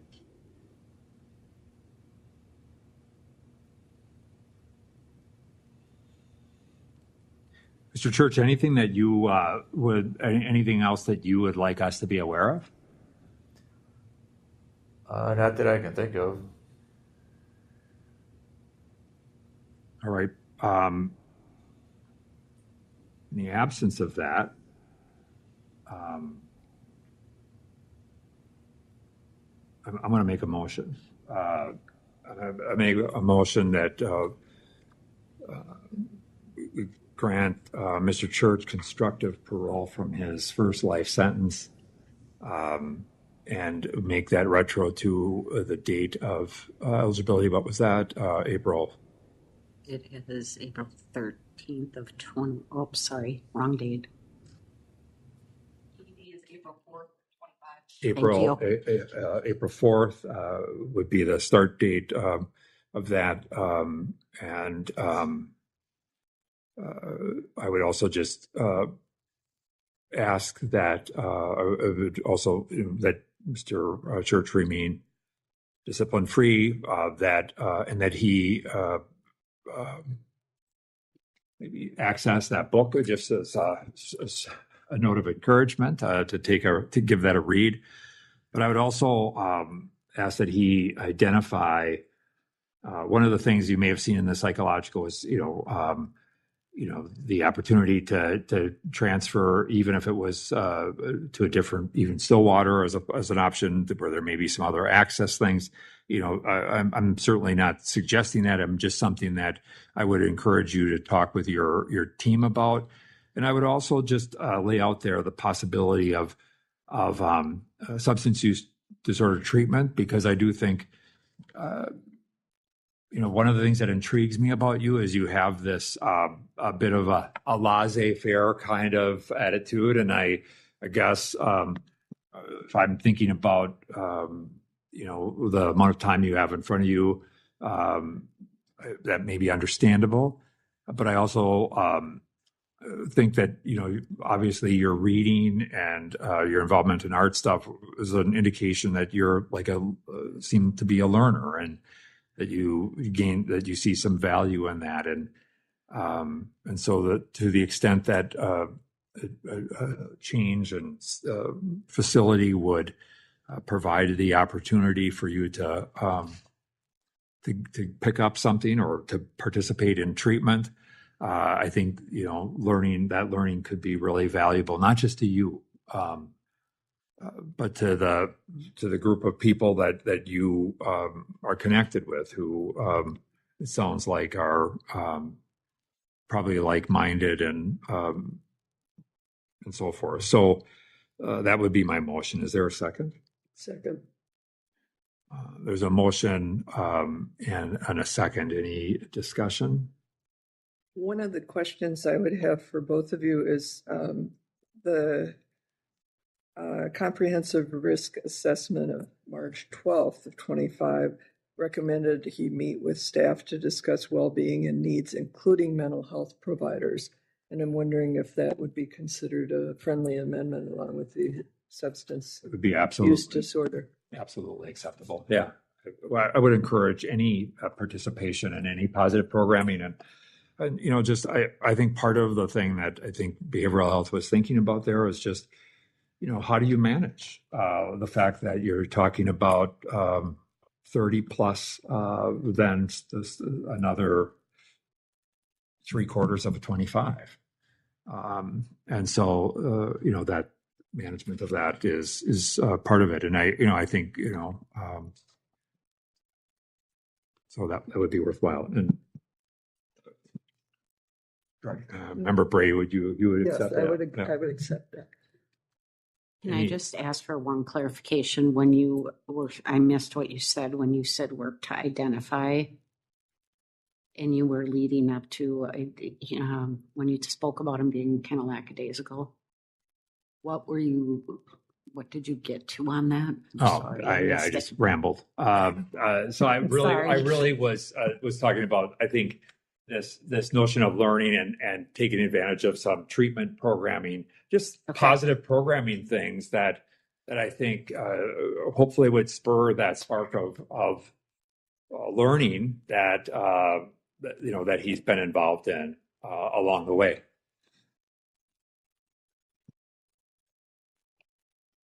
All right. There's a motion and a second. To the motion, Board Member Bray? Yes. Board Member Earhart? Yes. Board Member Larson? Yes. Board Member Ramstead? Yes. And Schnell votes yes.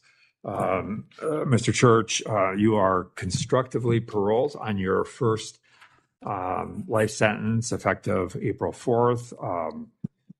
That may not feel like progress, but I think what I hope you see is that we want to acknowledge at least the progress you have made, and just encourage you to do whatever you can to make the most and to continue to be an positive influence in the community that you happen to be involved in. Any questions about that? No. Okay. And again, I sincerely mean it, that I hope you will avail yourself of some of these programs, whether it's mental health or behavioral health, just to talk about some of these things, or support groups, long-term offender, life, or whatever that may be. I think those things can be useful. And it may be, from your vantage point, maybe less to you, but really could be a benefit to people around you. And I would hope you could find some meaning in that, in the search for meaning, as Member Larson referred to. So good luck to you. And we'll get you a letter explaining all the details of this, okay? Okay, thanks. Thank you. Good luck to you. All right. Thank you, everyone. We will reconvene in just a few minutes. Are we good? Yeah, okay. Yeah. In just a few minutes. Andrew Salinas case.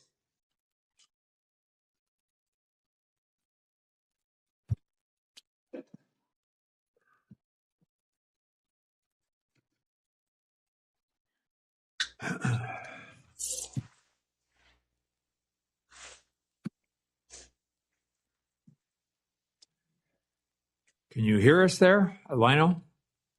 Yes, I can. All right.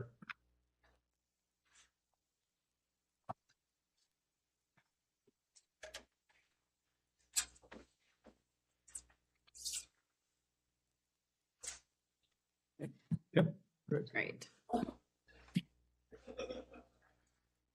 Good afternoon, everyone. Rebecca Holmes Larson, Executive Officer of Hearings and Release and the Supervised Release Board. We're here today to review Mr. Andrew Salinas, who is present by video at the Minnesota Department of Corrections facility in Lino Lakes. Mr. Salinas also has his daughter and advocate, Ms. Crystal Salinas, participating today. Here with me at the Minnesota Department of Corrections Central Office is our Commissioner and Chair of the Supervised Release Board, Mr. Paul Schnell. The other board members that are present are Member Andrew Larson, Member Christine Bray, Member Cheryl Ramstad, and we also have Member Joe Earhart on the screen by video. Our records indicate that on July 5th of 1988 at approximately 2:04 a.m. in the city of Claremont, Minnesota in Dodge County, Claremont Police Chief Gregory Lane responded to a domestic disturbance call. When additional responding Dodge County Sheriff deputies arrived, they found Chief Lang in the alley near the residence. He was visibly injured and his squad car was not at the location. Squad car was later located near the town of Blooming Prairie, Minnesota, where another vehicle had been reported stolen. The second vehicle was located by Missouri State Police, and Mr. Salinas was taken into custody. A .22 caliber handgun with blood on it was located under the seat of the vehicle. Mr. Salinas had also stolen a .357 Magnum believed to belong to Chief Lang. This was also recovered. An autopsy revealed that Chief Lang suffered skull fractures and died from 2 gunshot wounds. On January 5th of 1989, Andrew Salinas was sentenced to life imprisonment by Dodge County District Court after having been found guilty of the offense of first-degree murder. At the time of his sentencing, a life sentence had a minimum term of imprisonment of 17 years. Mr. Salinas was initially reviewed by a commissioner and advisory panel on June 3rd of 2002. He was continued for a future review after 10 years. Mr. Salinas was reviewed 3 more times and continued for a future review each time.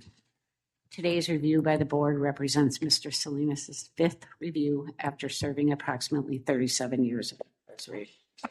His minimum parole eligibility date on his life sentence occurred on July 5th of 2005. Thank you. I turn this matter over to the board. Commissioner. Good afternoon, Mr. Salinas. How are you today? Afternoon. I'm well. Okay. I'd like to start by asking you to tell us what you'd like to see happen as a result of today's meeting. If you don't mind, I'd like to read what I wrote down. That's perfectly fine.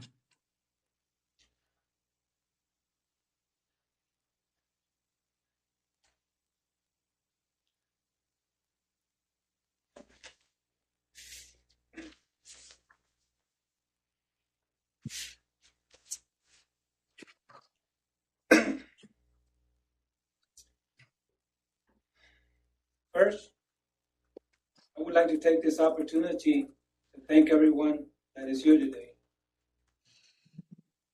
And we are here today because of my actions and my bad choices that I made 37 years ago. There is not a day that goes by that I don't think about what I did. I took Gregory Lane's life, and by doing that, I caused a lot of pain and suffering to the Lane family. I would like to say to Gregory Lane's family that I am very sorry for what I did.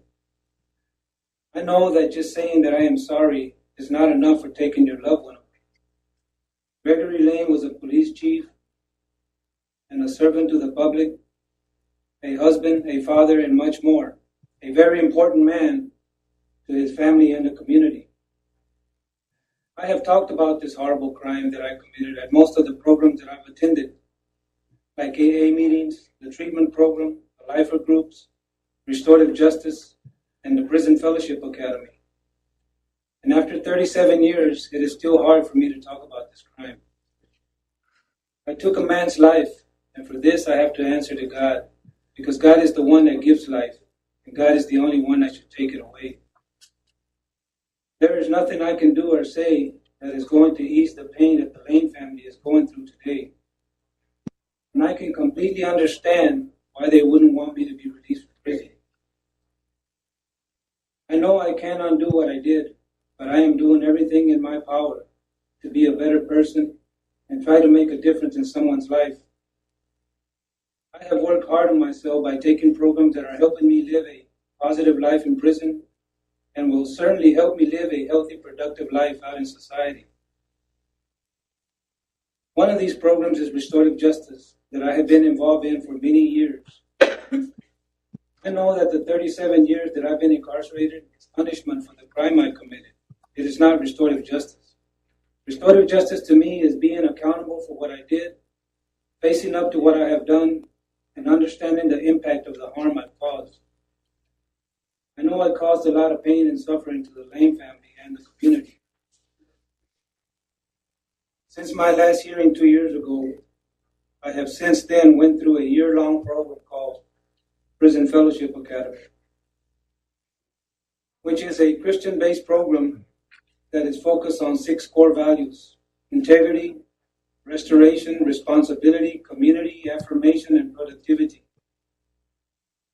This program made me see things clear, and I see and feel the changes that Jesus Christ made in my life. I am also a member of the Restorative Justice Council, and I am helping facilitate the Restorative Justice 101 classes. I also attend AA meetings on Monday nights, and I am a mentor for the COD program. I chose to be a mentor because I believe that people can change, and I believe by sharing my experiences of incarceration, it just might make them see life and their freedom in a different way. I have a daughter named Crystal Salinas that is sitting right next to me. She lives by Rochester, Minnesota. She was only 4 months old when I came to prison. She has been with me through all these years. I would like the chance to spend some time with her and really get to know her and my grandchildren. I am asking the Supervised Release Board for an opportunity to move on to a minimum facility like Red Wing or Faribault for about 6 months to a year. Then, if I am allowed, I would like to go to work release at the Damascus Way Halfway House in Rochester, Minnesota. I chose Red Wing, Faribault, and Damascus Way Halfway House because all of these facilities are close to where my family lives, my daughter and my grandchildren. And it would be really close for them to come and visit me. Once I get established at the Damascus Way Halfway House, I plan on finding a church I can call home and be of service to. I believe that I have the ability to give back to my community with my cooking skills. I have my ServSafe certification, and I have been cooking and baking for over 20 years. If this church community will allow me to volunteer my time to cook for them, this could be one way that I could give back to my community. I would also like to go around to jails and juvenile homes and give my testimony about my experience while incarcerated, and how Jesus Christ and the Restorative Justice Program played a valuable part in changing my life around. The reason I would like to talk to juveniles is because I am hoping to change their way of thinking while they are still young, and maybe they might hear something from my testimony that will change their life around. I want to thank everyone for hearing me out today.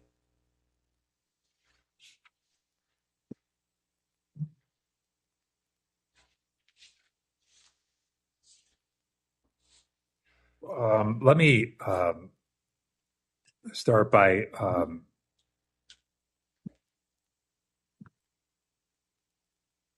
asking you what makes you feel that you are ready to be released? Well, I'm not the same person I was 37 years ago.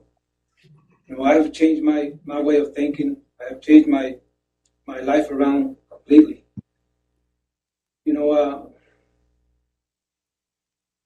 I know I can be an asset to any community that I'm allowed to go to.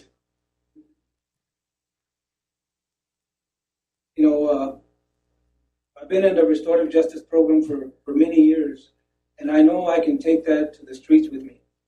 I know I can make somebody's life a lot better just by helping them out, just by being there, just by doing restorative justice things with them.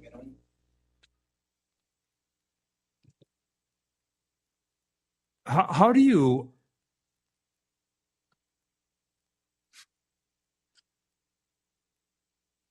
it probably doesn't surprise you that there are many people who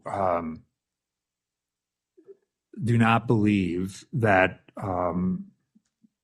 you should be paroled. I mean, many people. What do you say to them? I mean, what's the justification that you think warrants you to have the opportunity to be in the community? Well, for one thing, I'm not a violent man. Sure, I committed a violent crime. That was 37 years ago, but that's not who I am today.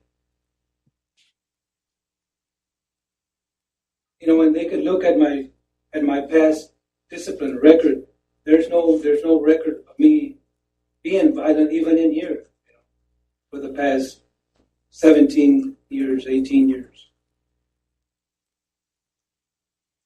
And they have nothing to fear.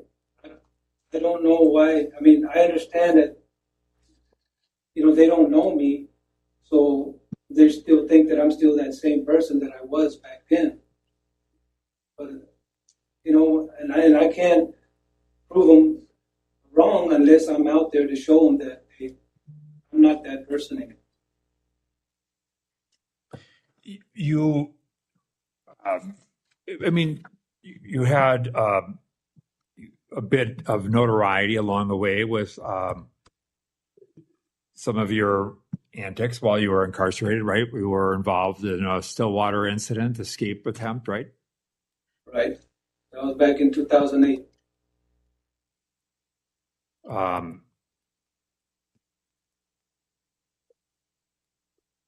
One of the times that you and I had a chance to meet, you had in one of these hearings, you were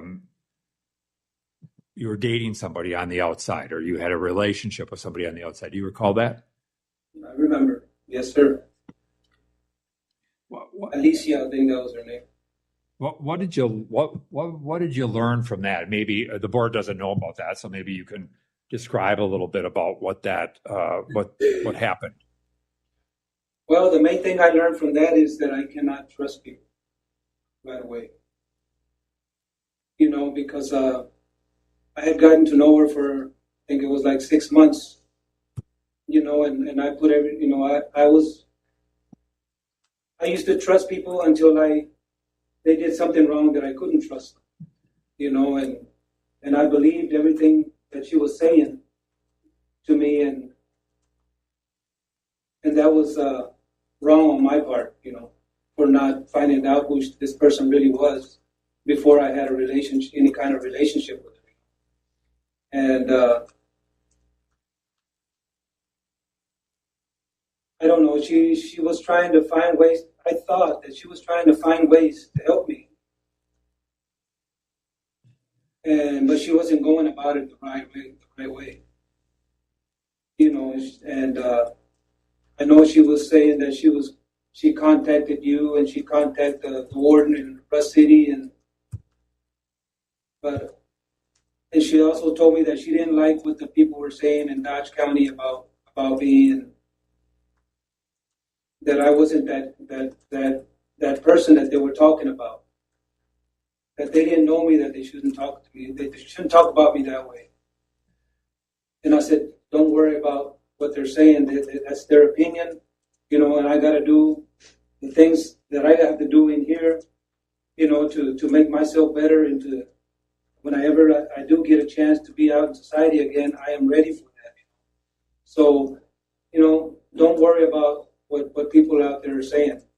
Well, she took it upon herself to continue that, and continue listening to what the people were saying out there about me. And I don't know, I guess she contacted the victims.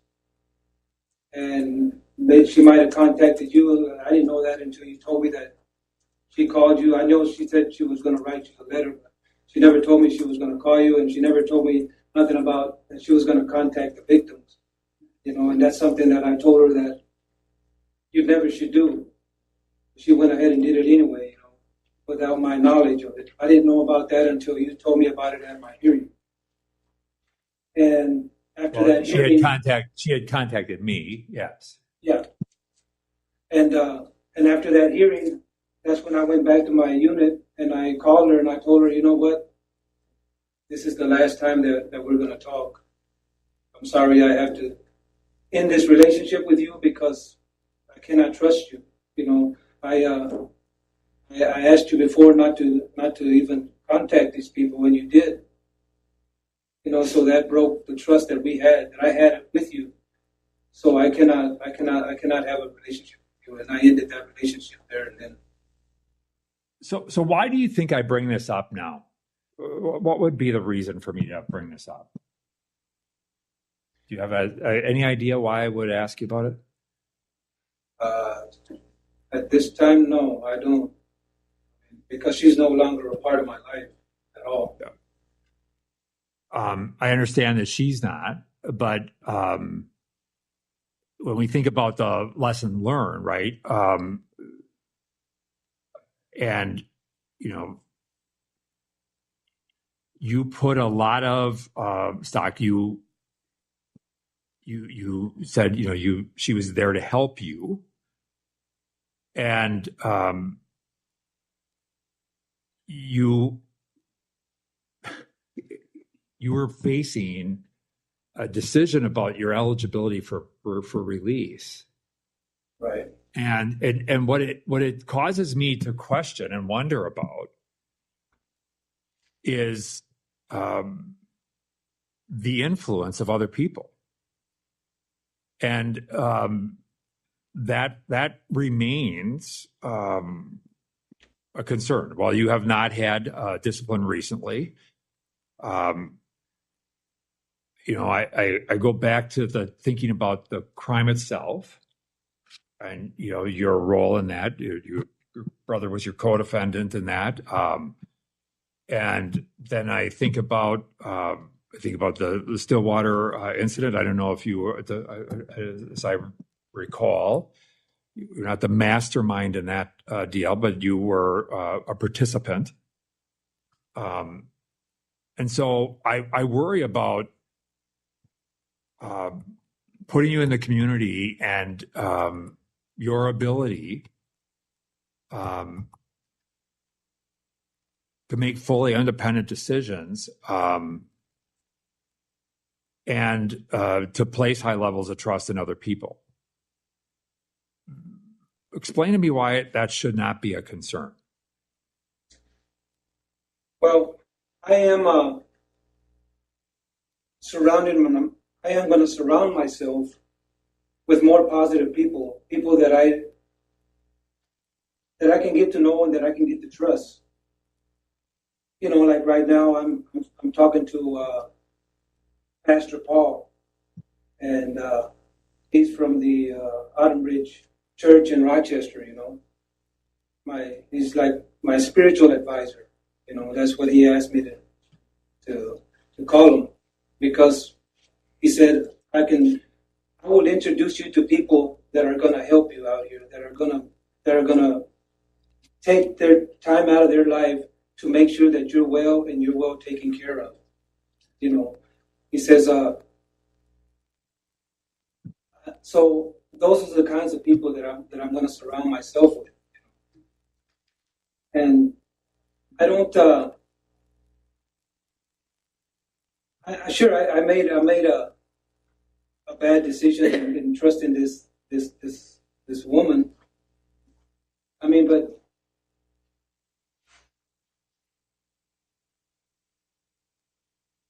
sometimes you have to trust people, give them a chance. And maybe I gave the wrong person a chance. And that's what happened. But that's not something that, I learned from that, so that's not something that I'm going to do anymore. I'm going to make sure that I'm going to take my time and get to know the person well before I put my trust in them. I've seen, your letter, and you have identified a lot of, family members and so forth that are, and your spiritual advisor as well as the people who can be, positive influences. What and where and maybe who are the risk factors? What are the things that you need to stay away from? Well, the most important thing I got to stay away from is alcohol and people that drink alcohol, and that's there's ways to do that, and I've learned ways to do that. I don't have a desire to drink alcohol anymore. That's not. I don't even think about it. That's not an option for me. And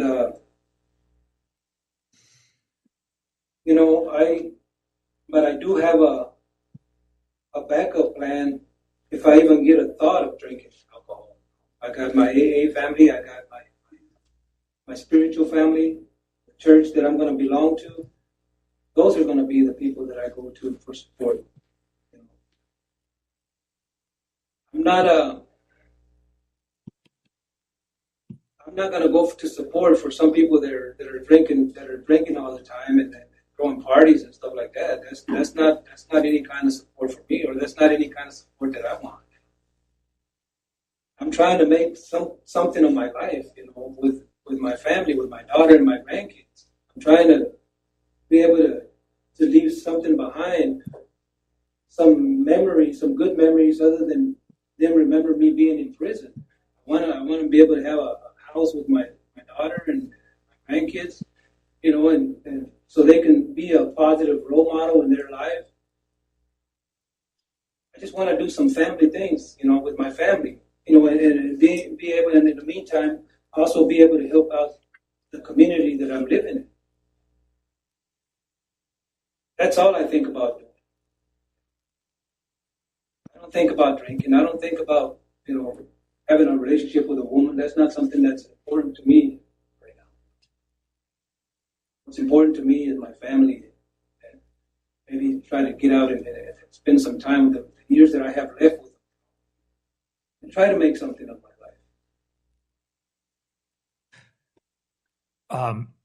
Last thing for me, just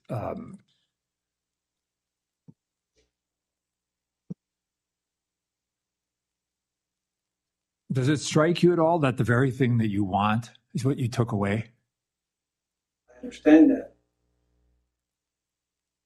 And, and it bothers me to, I think about that when I ask these things. I know I took Gregory Lane from his family, from his son, his wife, his brothers, his mother, and like I said, I'm deeply sorry for that. I can't undo that. All I can do is try to make a difference and pay it forward somehow with helping somebody else out. But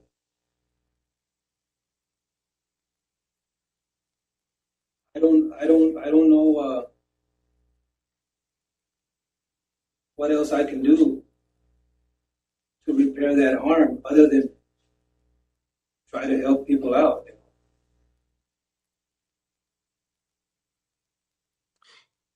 I'm gonna just one more question here, just because you just said you have no interest, or at least now no immediate interest in a relationship. Is that what you said? Right. Like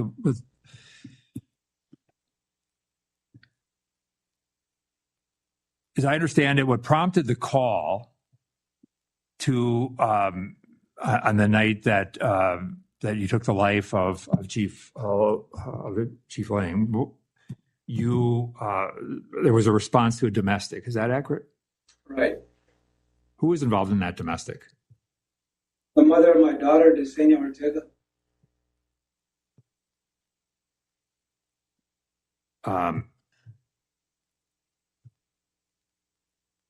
Okay.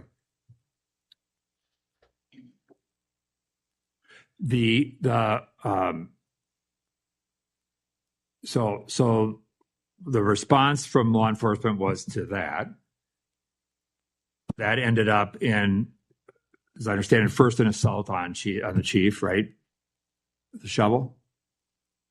Well, I didn't know nothing about the shovel. That's another thing that they've been saying at my hearing all the time. And the community investigator has been going out and saying that I was the one that got a shovel and beat Chief Lane with a shovel, and while he was screaming for help.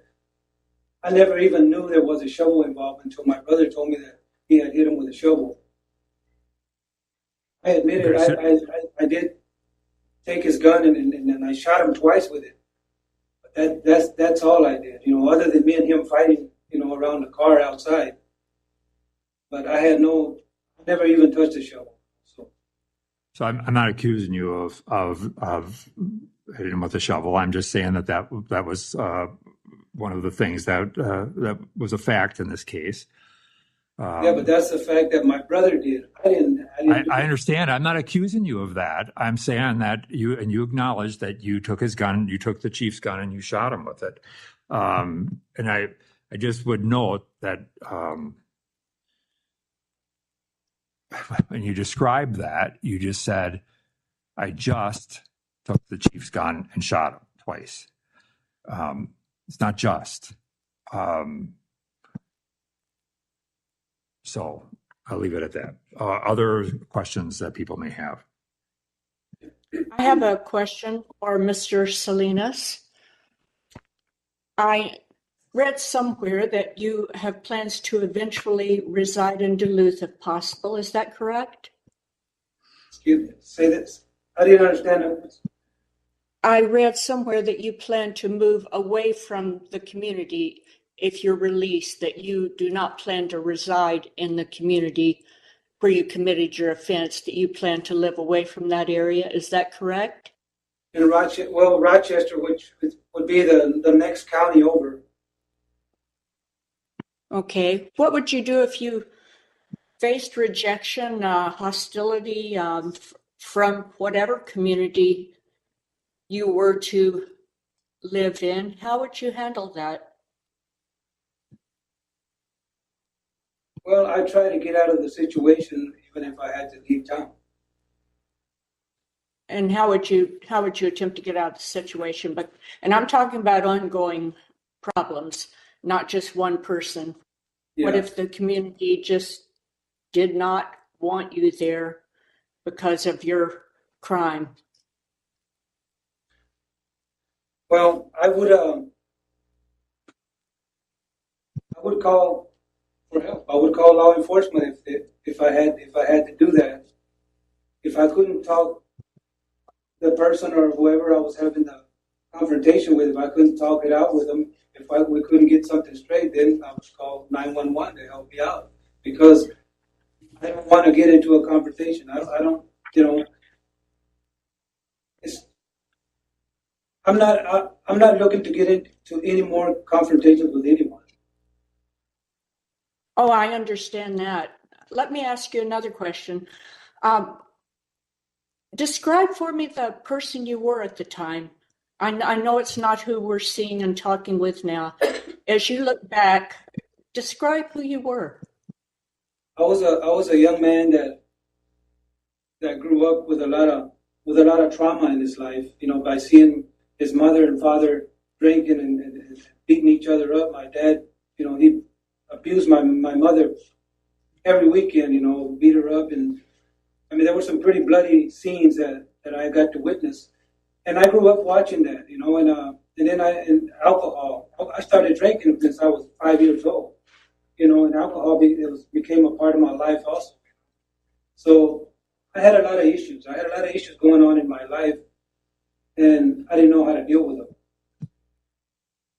And when all this went down, when all this happened, this horrible crime happened, all the issues that I had going on inside of me came together and erupted, and I didn't know how to deal with it, and nobody even, there was no way out for me because I didn't know how to deal with the problems, with the issues that I was facing, the anger issues, the trauma, the shame, the anger. Those was a lot of issues that I had to deal with, and that I didn't deal with until I got to prison. Here I deal with shame, anger, guilt, trauma. I have dealt with all these issues, and I've done everything that I could to better myself, so that if I ever am faced with one of those situations again, I know what to do. Okay, thank you.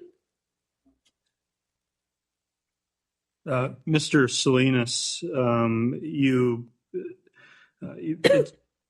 you've spoken about, and within the packet that I've reviewed, there was acknowledgement that your alcohol use played a significant part in the offense. Is that accurate? That's right. Do you think the offense would have happened had you not been drinking? No.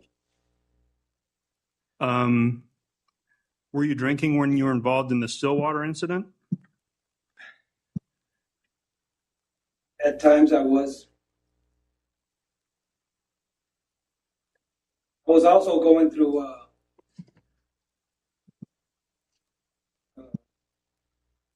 So I guess where I'm going with it is, are there elements of, I guess I'll use kind of like corrections terminology.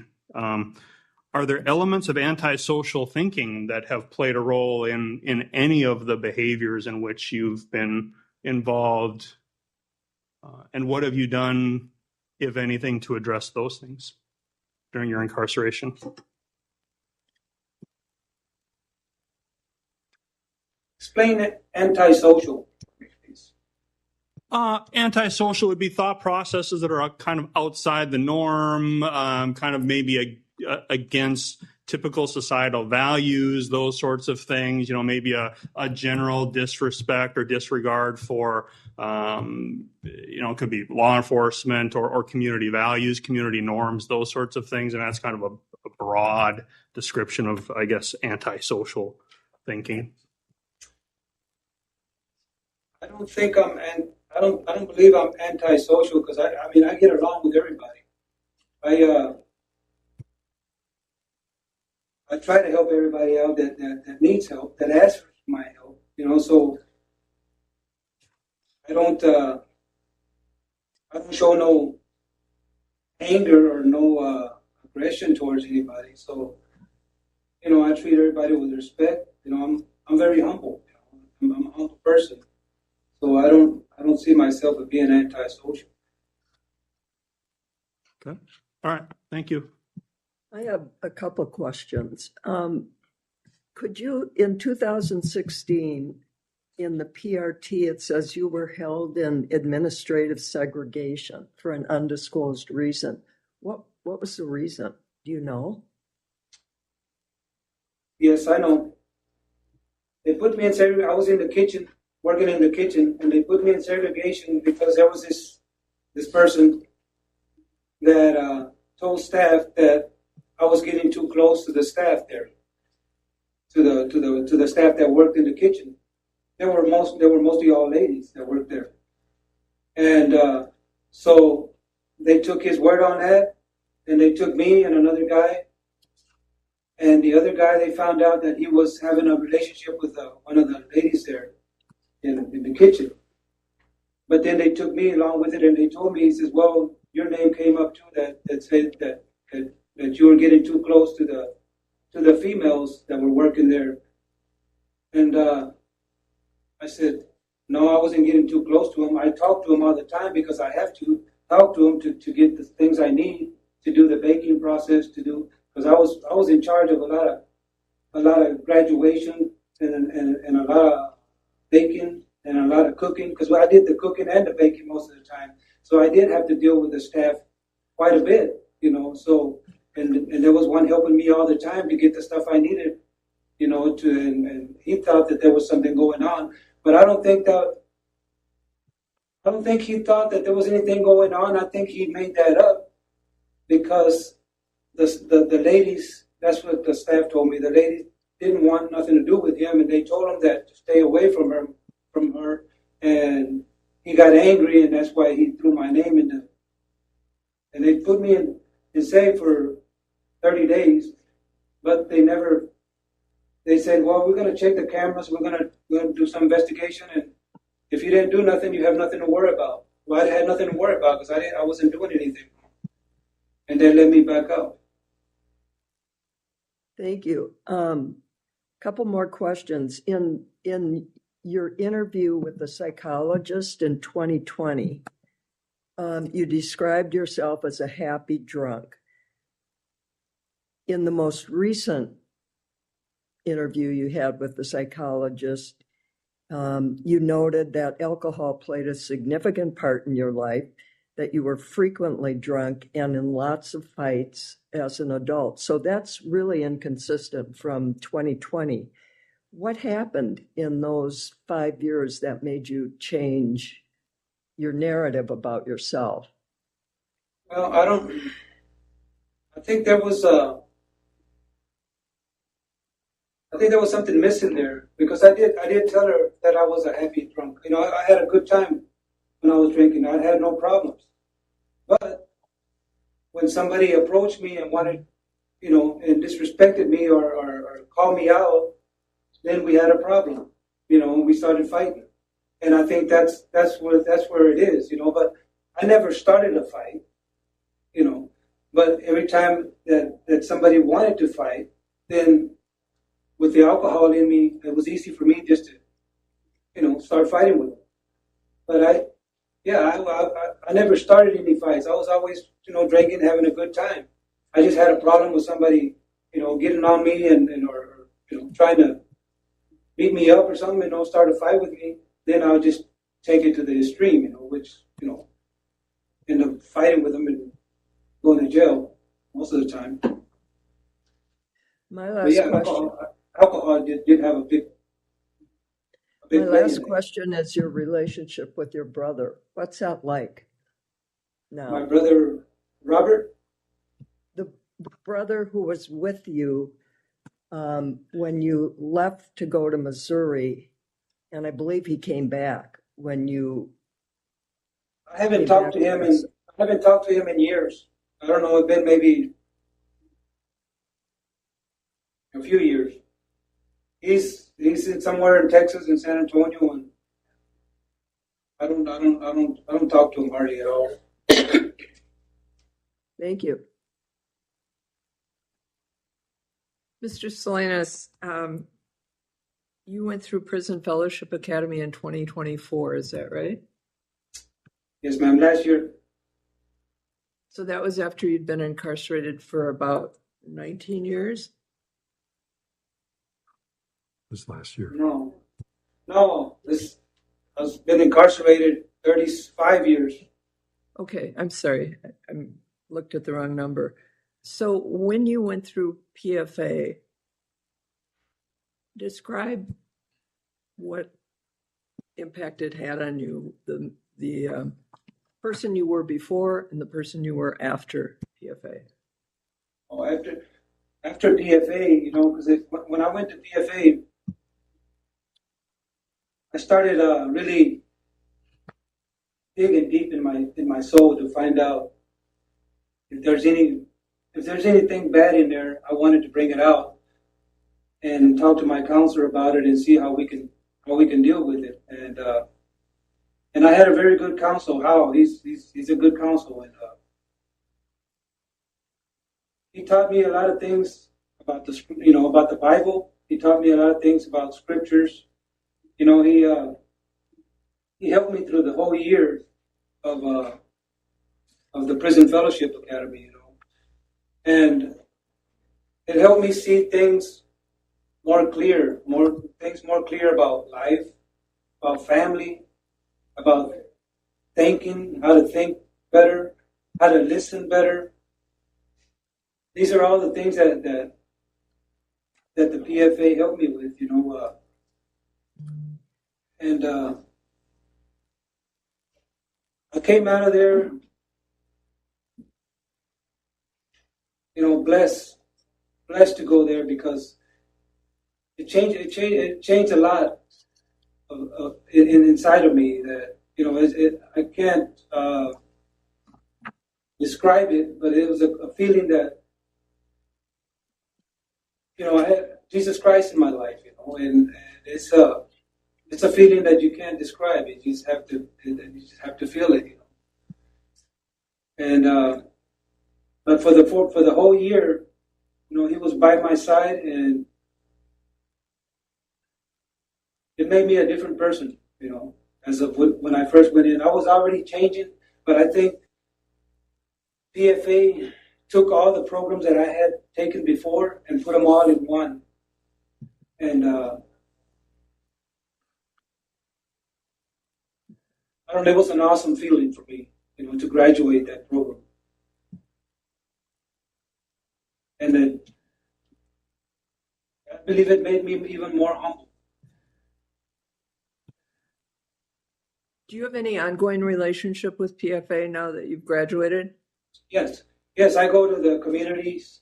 I go to graduations, and my counselor said if I need you to come in here, to make a speech for me, you okay with that? I said, yeah, I'm fine. Whenever you need me, just you know where I'm at. So yes, I'm still in contact with them, and I go to their community meetings all the time on Mondays and Wednesdays. Okay, thank you. Just a couple of quick follow-ups. Just to the question about talking to your brother, and you said you haven't talked to him in years, but you ended by saying you haven't talked to him hardly at all. I just want to make sure I'm clear. When's the last time you talked to your brother, Robert? I want to say about.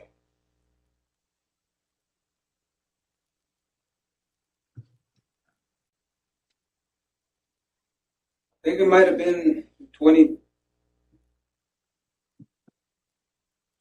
or 23. Okay. What facilities have you been in over the course of time? Oak Park, Stillwater, Rust City, Moose Lake, and now Lino Lakes. Okay. Thank you. Any other questions for Mr. Salinas? Otherwise, we'll go to his daughter. Ms. Salinas, thank you so much for being here today. Thanks for being support for your dad. I want to open the floor to you to provide your thoughts regarding the changes you've seen in him over time, and any thoughts you have that you feel would be important for the board to hear. Okay, I'm going to start off by reading my letter. Sure. That I brought.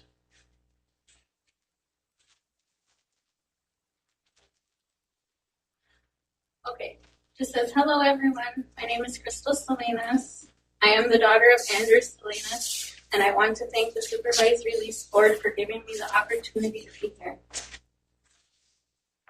and to support my dad. I was 4 months old when my father went to prison. I am 37 years old now. I was raised mostly by my grandparents, and they both passed away several years ago.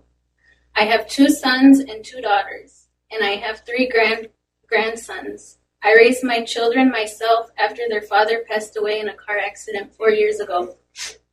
After my children lost their father, I had to play the role of father and mother to my children. I know how hard it is to grow up without a father because I had to grow up with mine. So I can relate to my children. There is still a chance that I can have my father in my life and as well as my children and grandchildren's life. This is my father's 5th hearing, and I hear how bad of a person my father is. I don't see a bad person in my father. I don't remember my father from 37 years ago. I was just a baby. I know who my father is today. He is a good man, a loving father, grandfather, and great-grandfather. If the supervised release board will allow my father to get released or move him to a minimum facility where he could be closer to coming home, I have hope that one day my dad will be out and will be with me. Thank you for your time. Thank you so much. Anybody have questions for Ms. Salinas? Okay. I just have one. How regularly have you had an opportunity to see your father, and over what period of time have you been in contact with him? Either see or communicate with him. I hadn't seen my dad in 12 years, and over the past, 2 months, I've been coming every weekend to see my dad.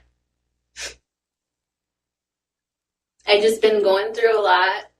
I do have 4 children. I have 3 grandsons, and I have 2 on the way. I'm just busy, and I do live pretty close to 2 hours away from here. So if I have a chance to come and see my dad, I will. I also work in agriculture, been doing it over 10 years. So I'm pretty busy in summer. So whenever I have the time to come and see him, I will be here. Me and my daughter and my grandson. Was there a time 12 years ago, before 12 years ago, when you saw him more regularly, or what was your interaction with your father then? Pretty much seeing my dad maybe, once, twice a year, if possible. I try to come as often as I can, but I also have a family. And like I said, I do live 2 hours away, so it's pretty hard for me. And I am an only single parent, and I am an only child. Do you have phone conversations with him? Every day, 2 to 3 times a day. Thank you. You're welcome. Thanks for being here today. Yes, thanks for having me. Anything else? Well, I have one more question for Mr. Salinas. If you talked to your brother, say in 2023, where was he living at the time? At that time, he was at my sister's house. I don't know where he was living at, but I talked to him at my sister's house. Where's your sister's house? In Abernathy, Texas. Thank you. Okay. All right. Mr. Salinas, before the board begins discussion and deliberation about next steps, I want to briefly open the floor to you to offer any final comments. Yeah.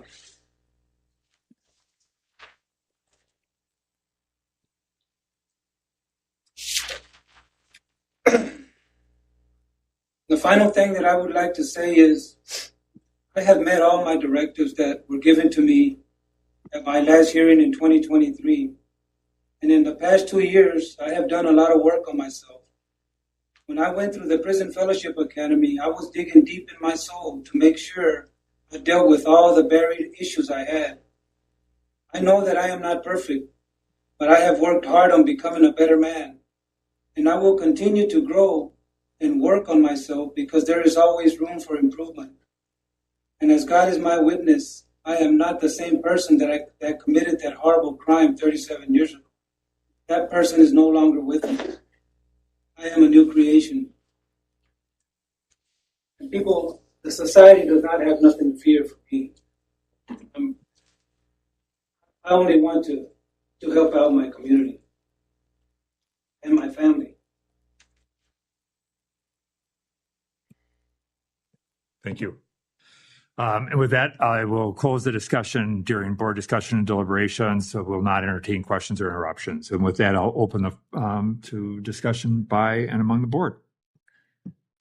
Commissioner, I have a question. Could you go through what happened? I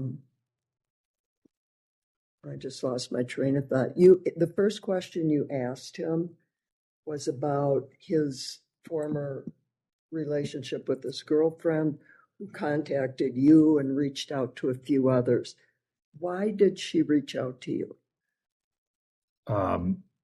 She felt as though he would not get a fair shake, that it was law enforcement related, that she was, he was going to, the plan was that he was going to live with her. And it was quite contentious and challenging. And in the end, Mr. Salinas did break from her, but it was created quite a bit of consternation just because of circumstances.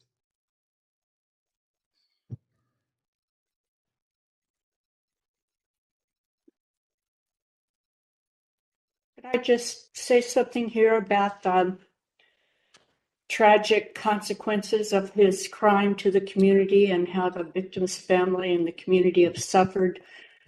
But his institutional behavior over the past 2 decades reflects a very meaningful and sustained commitment to change. He's taken responsibility for his actions. He's addressed the factors that led up to it and shown that he's capable of making a safe transition toward a structured return to society.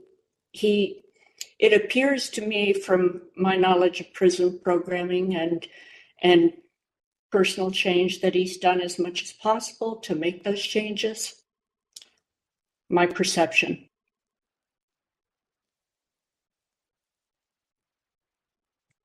I will just be honest that and I don't want to diminish this, but I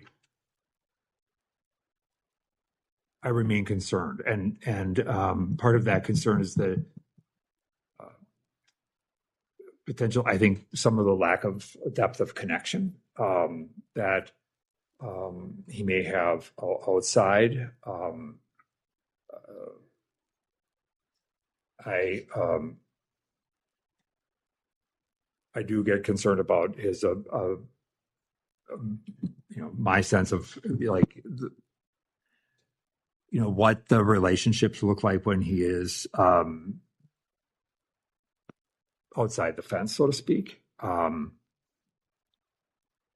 I hear this strong desire to be connected with family and that the value of that, and I don't want to diminish that.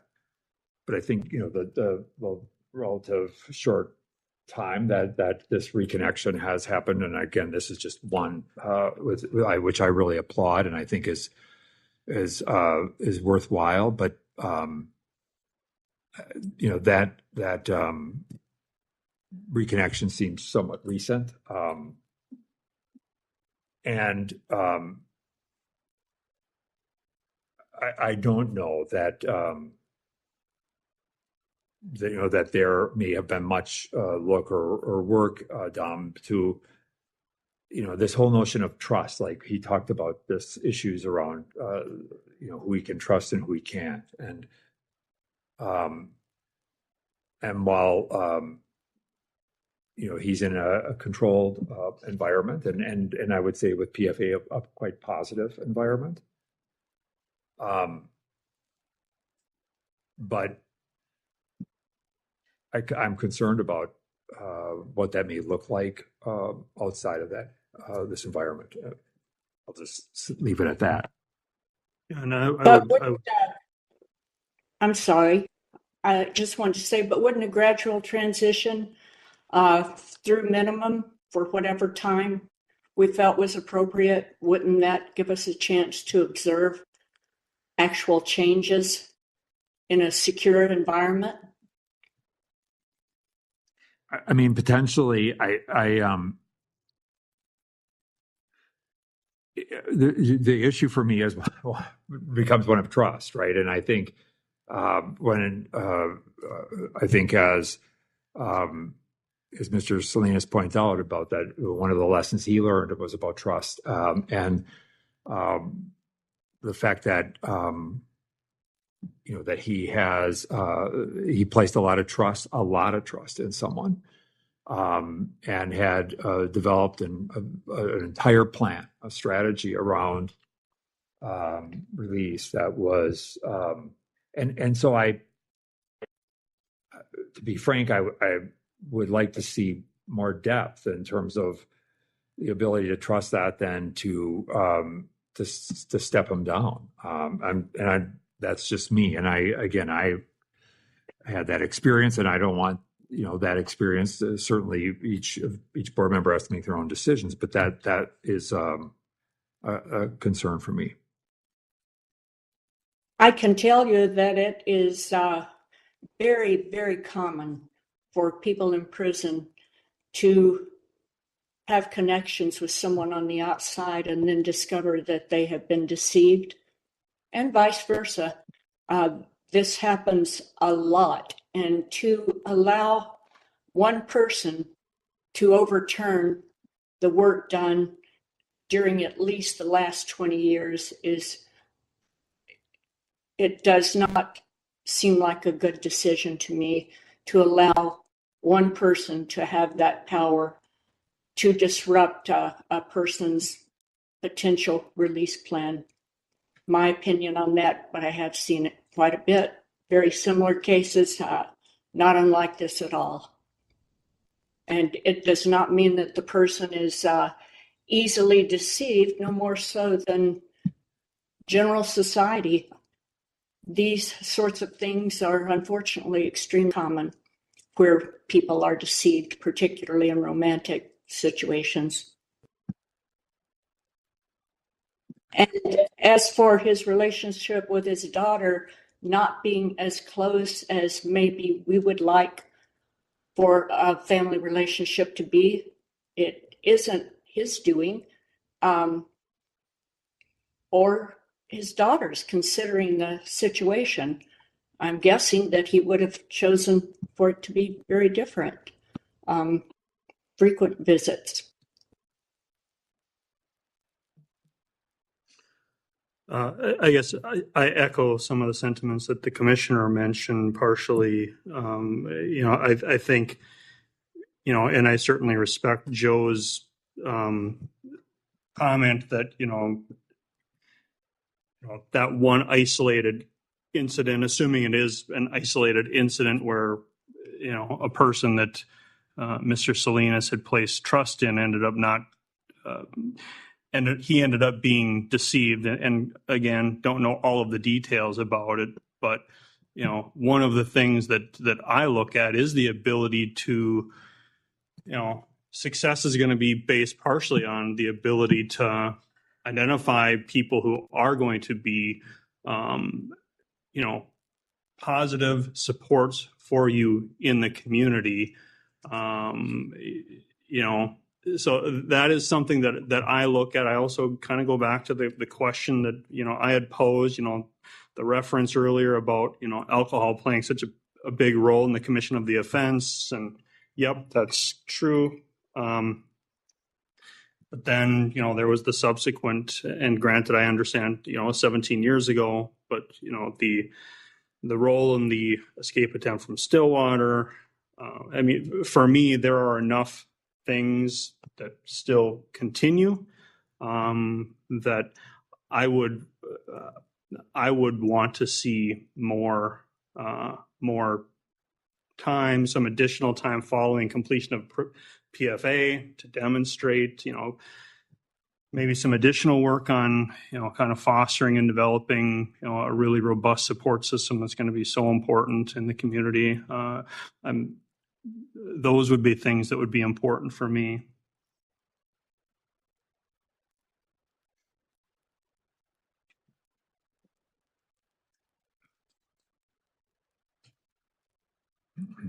for the sake of, I guess, just facilitating additional conversation. I would make a motion at this point to deny parole, continue for 2 years. So I would make that motion. There's a motion. Is there a second? Second. So there is a motion and a second. Discussion. Well, I guess I'd like to see step down, and I don't think that's in your motion, Andrew, right? You want? Nope. Okay, I just want clarification. Thank you.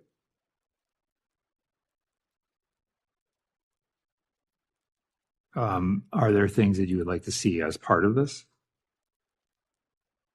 So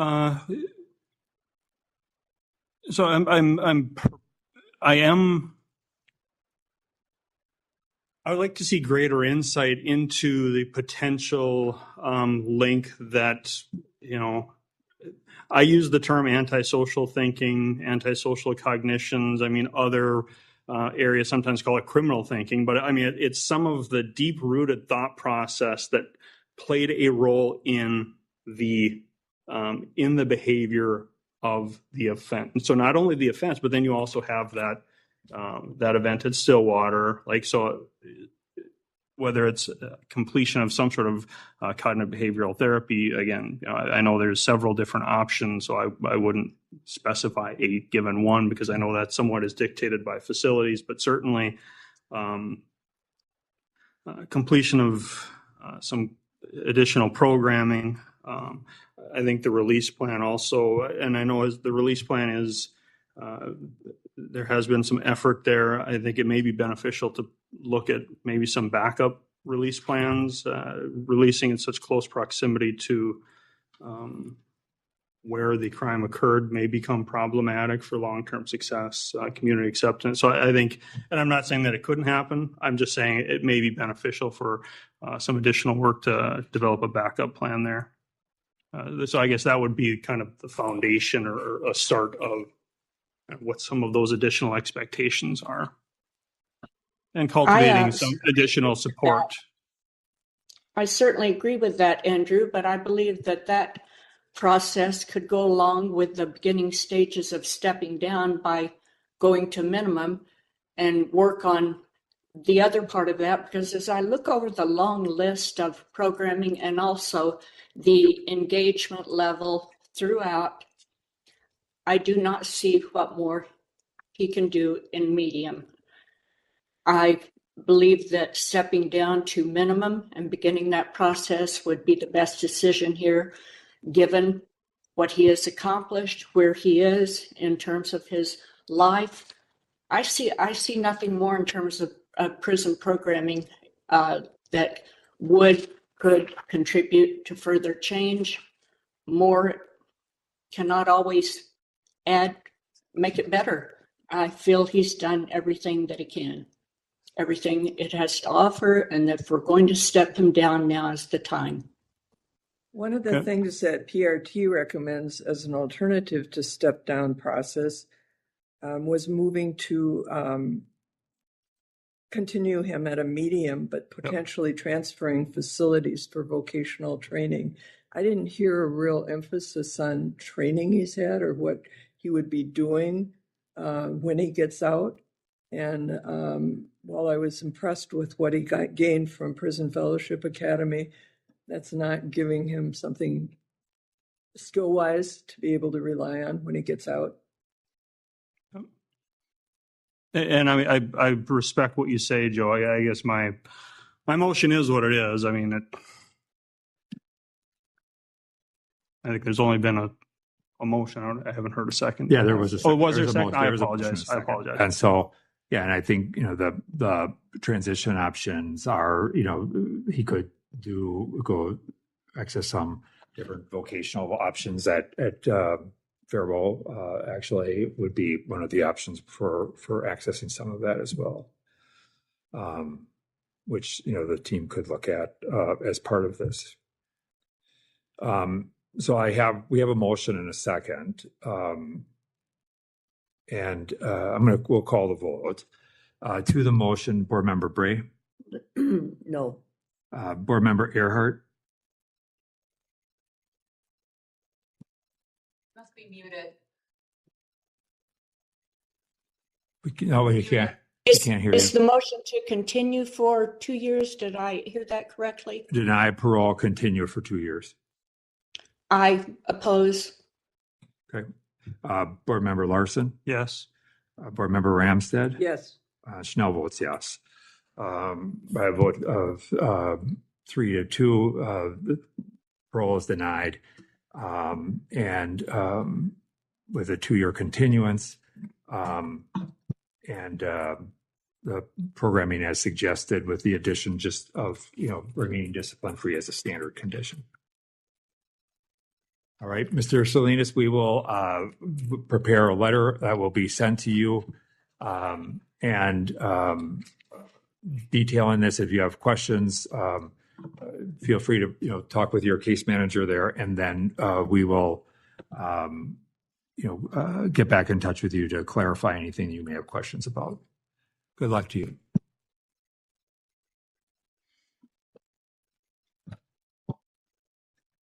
All right, that concludes the Salinas review. Do we want to take a short break? Are we good? We're good. We're going right into up to Moose Lake next. Yep. Brett Wallen review is next. Will there be time in getting the camera up? Yeah, if you need to. Okay. I'm just. Yeah. Take a quick break. Yeah. Yeah.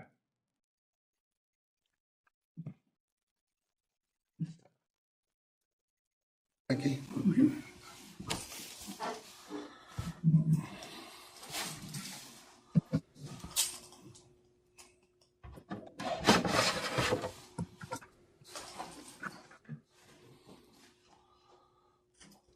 Moose Lake will be with you guys shortly. Appears to have left. This was the bar. Can we mute this one? Yeah. Just Short break.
Can you see an advocate online yet? Yeah, I was waiting.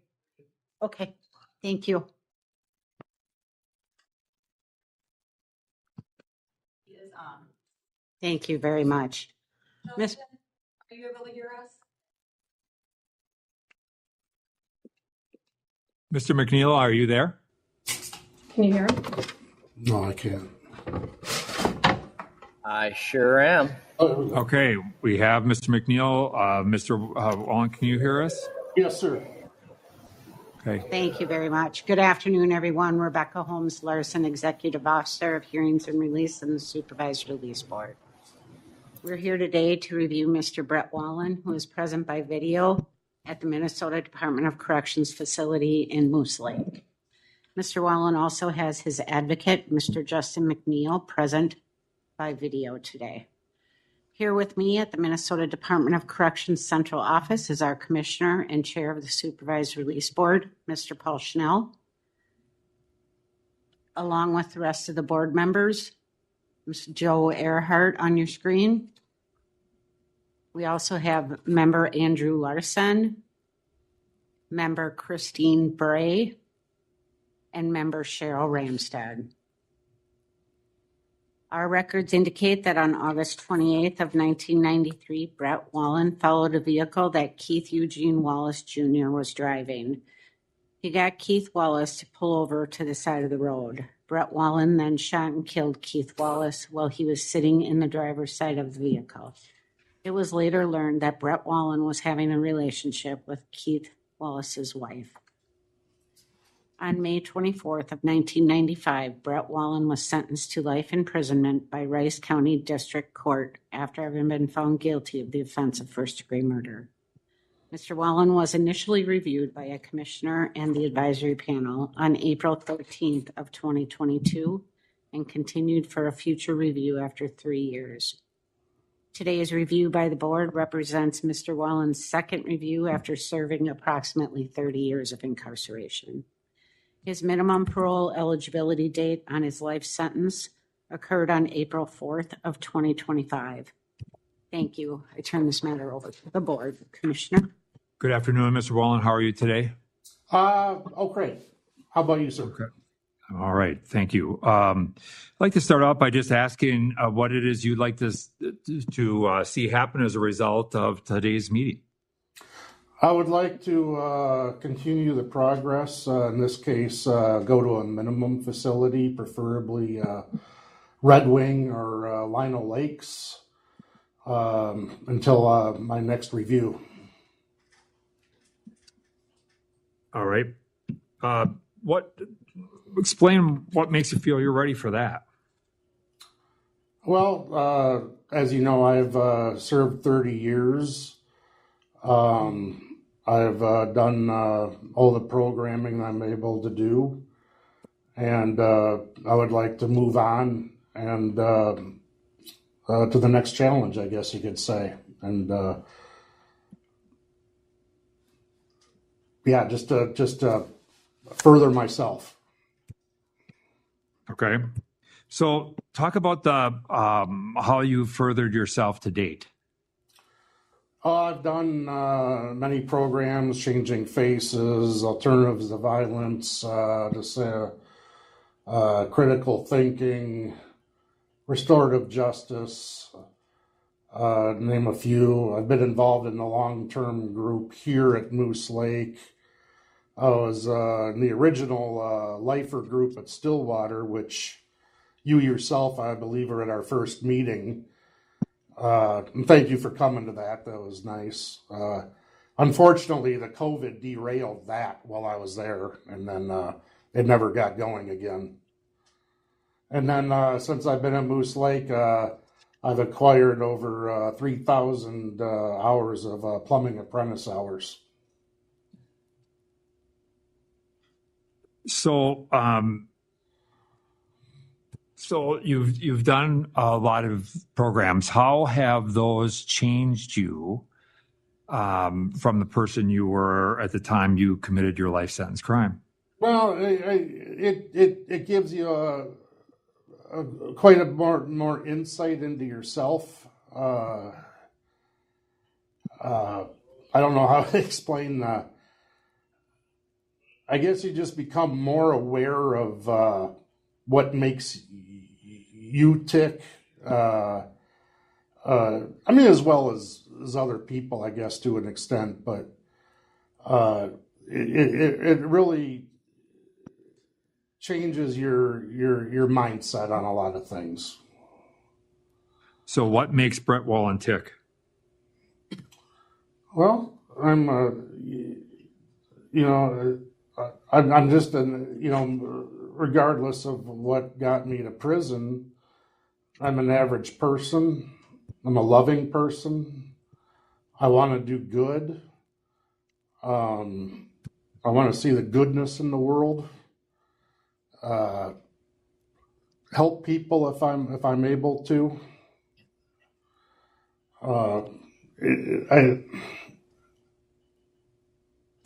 Like I said, I'm just average. I'm no better, no worse than anyone else. But since I've been in the programs, I've learned things that how to handle certain things, on looking out, on not getting in certain situations, and looking forward, seeing 2 moves ahead of the board, so to speak. Does that make sense to you? Yeah, it does. One of the things I guess I'm looking for is, what are those insights into yourself, and what got you into the situation that you find yourself in? Well, that's the thing, is not allowing certain situations that dictate making better decisions on situations. Thinking about things more, the outcome. As I said, thinking 2 steps down the road. And how have you demonstrated that? Well, I mean, I've had some situations in prison where I've used things to, alleviate certain situations. I've also had a few bumps in the road too. Prison is a challenging environment, and how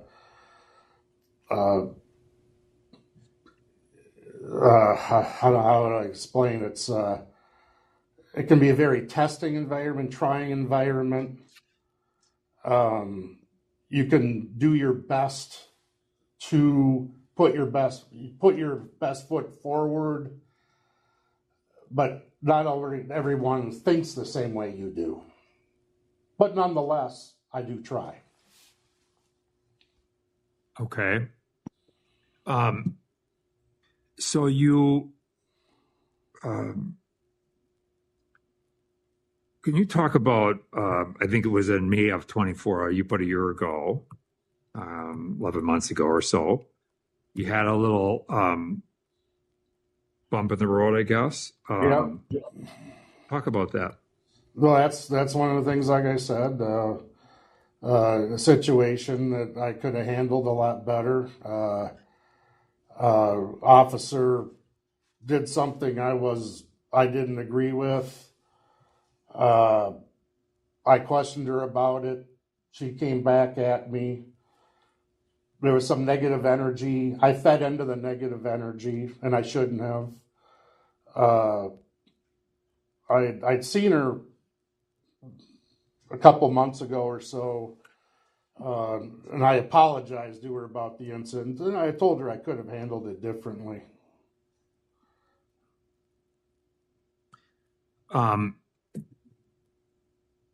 So you're 30 years in, and while mistakes certainly happen, and you acknowledge you could handle it differently, but can you see why I might have some concern about that? Yeah, sure. I can see that, but like it was an unfortunate incident, and like I said, I could have handled it differently as I told her. I've learned from it. It's certainly something I wouldn't do again. So talk about your offense. Like what was it? What got you to the point of committing this offense? It was like, as you all know, I was seeing my ex-girlfriend. She was having trouble with her marriage. There was some abuse going on, and she did not want to get a divorce. And sadly, she brought up the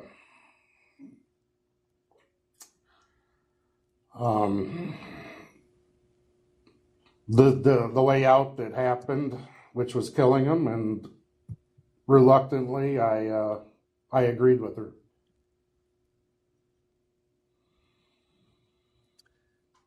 And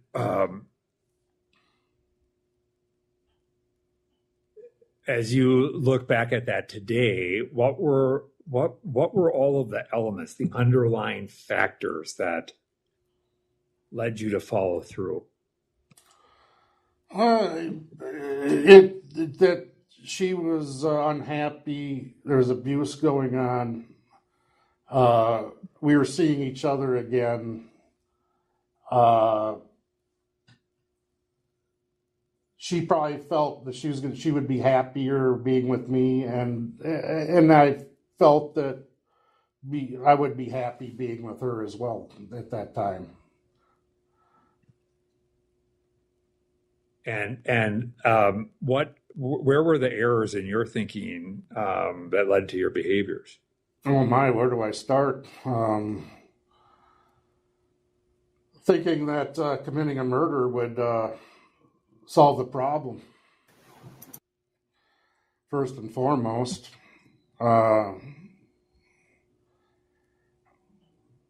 it was a tragic decision, obviously a wrong decision.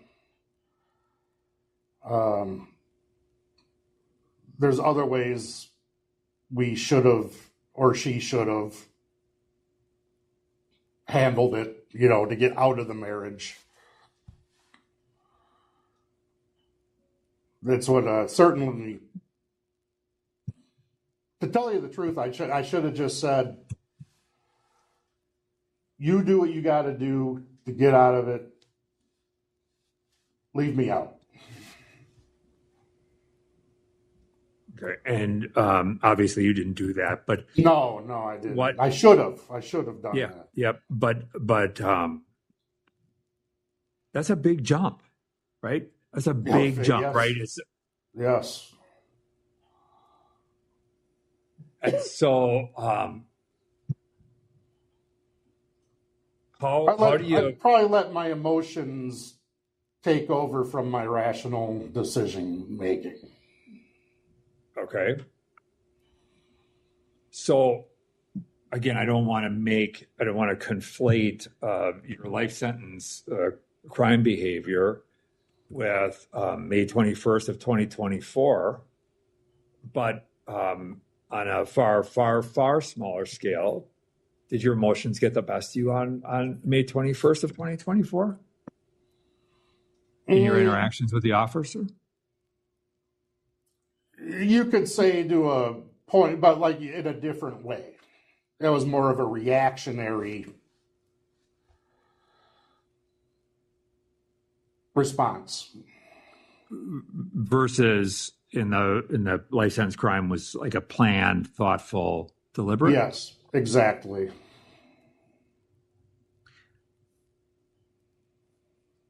So, Mr. Wallen, what assurances do you have for the board that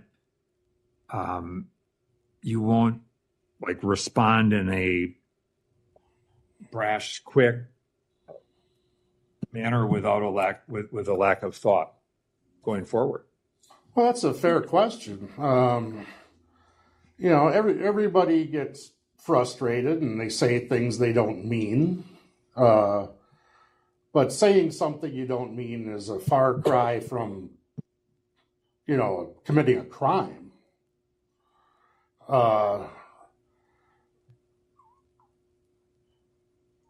As I said, prison can be a trying environment. And I'm not saying that excuses what I did. But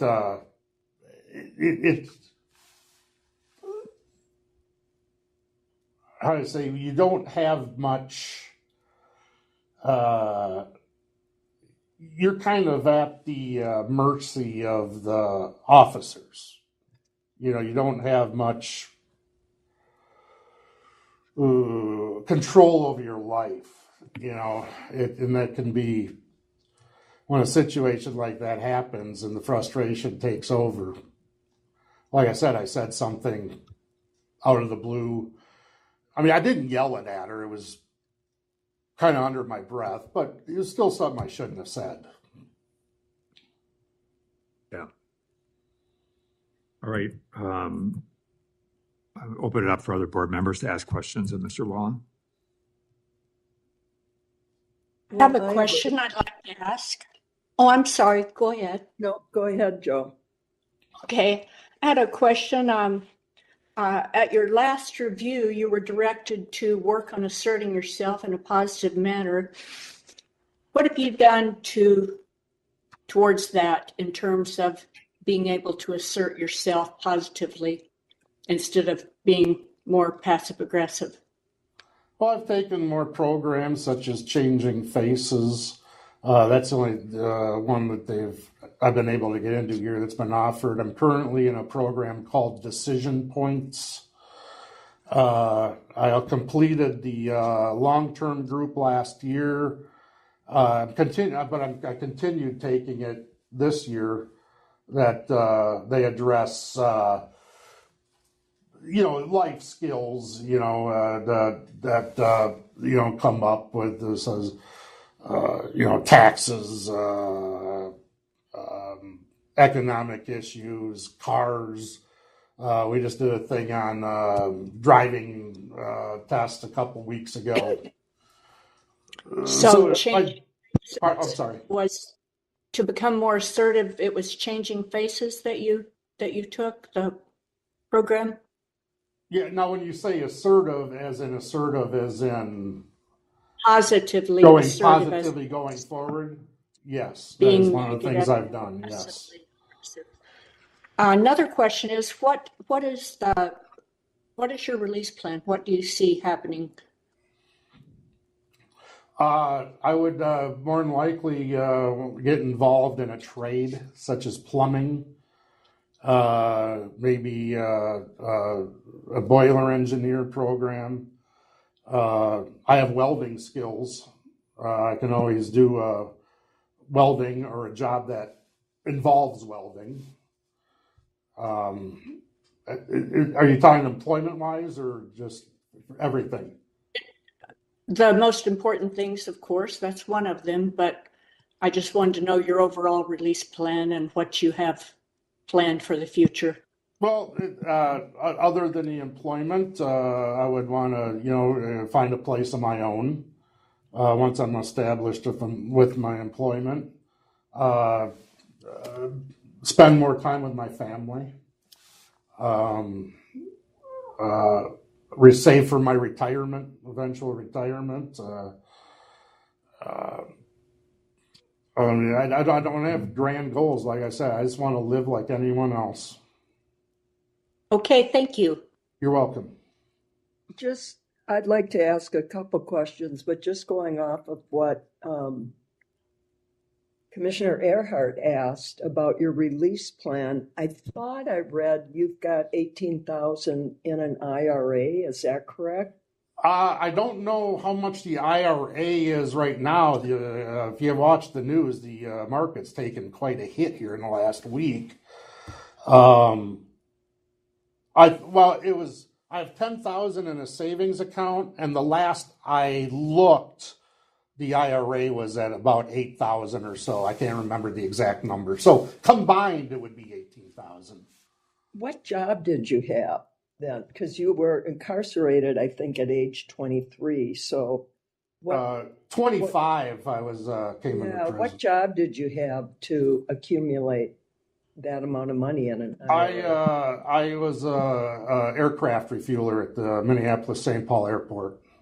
Thank you. And my IRA is tied to the pension that I accrued there. Thank you. Yes. In your letter, I was really struck. You talked about people in prison, and you said the one thing they all have in common is they can learn from their mistakes, change their ways, and I've helped them. And it sounded to me like you're not one of them, that you were putting yourself outside of that just because of the language you use. So I wondered who's helped you learn from your mistakes and changed your ways? Actually, it's something that happened quite recently.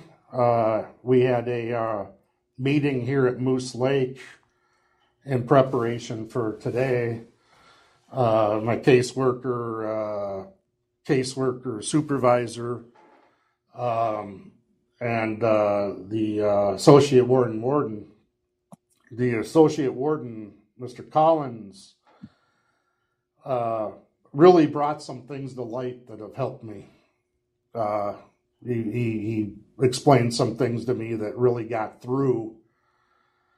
And even though it was a short time ago, it's really given me a new perspective on focusing more on myself. Could you tell us what he said? Yes. That got through to you? Yes, the main thing was a term called radical acceptance.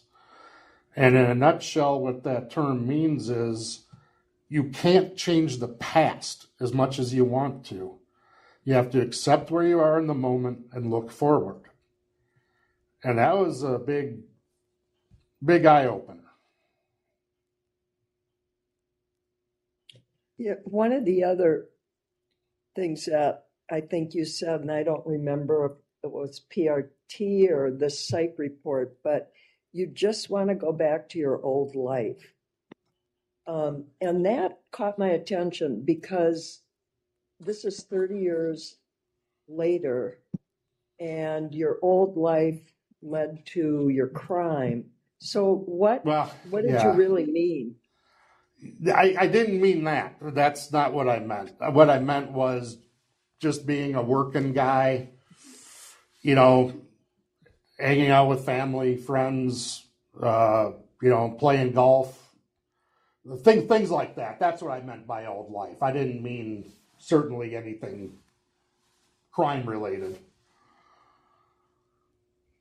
Thank you. You're welcome. Mr. Wallen, a couple questions for you. In the sentencing transcripts, you, if I'm understanding it correctly, you denied, you did not accept responsibility at the time of sentencing. You didn't kill him. Now it sounds as though you do. So when did you accept responsibility and why? Like, what changed for you? Well, then, that was all, you got the legal world and you got the real world. That was the legal part of things. You're under advisement of a lawyer. Obviously, now that that's passed,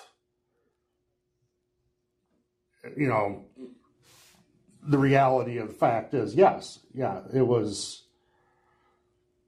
I'm culpable, and it's something that I live with for 30 plus years. That's, roughly 11,000 plus days that I wake up in the morning and sometime during the day, something will happen or a thought will pop into my mind about what happened and the effects it had on others. You know, the fact that a daughter never knew her father, parents never got their son, you know, watch their son go through his life.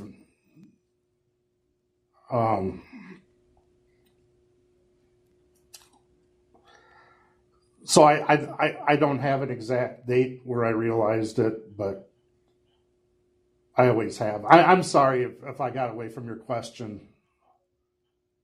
No, I mean, no, you did. I get it. I get that your statement at sentencing may have been wrapped up in some legal strategy, like, yes. So I understand that. So my next question, and I'm looking just for clarification, and now I've lost it on my sheet.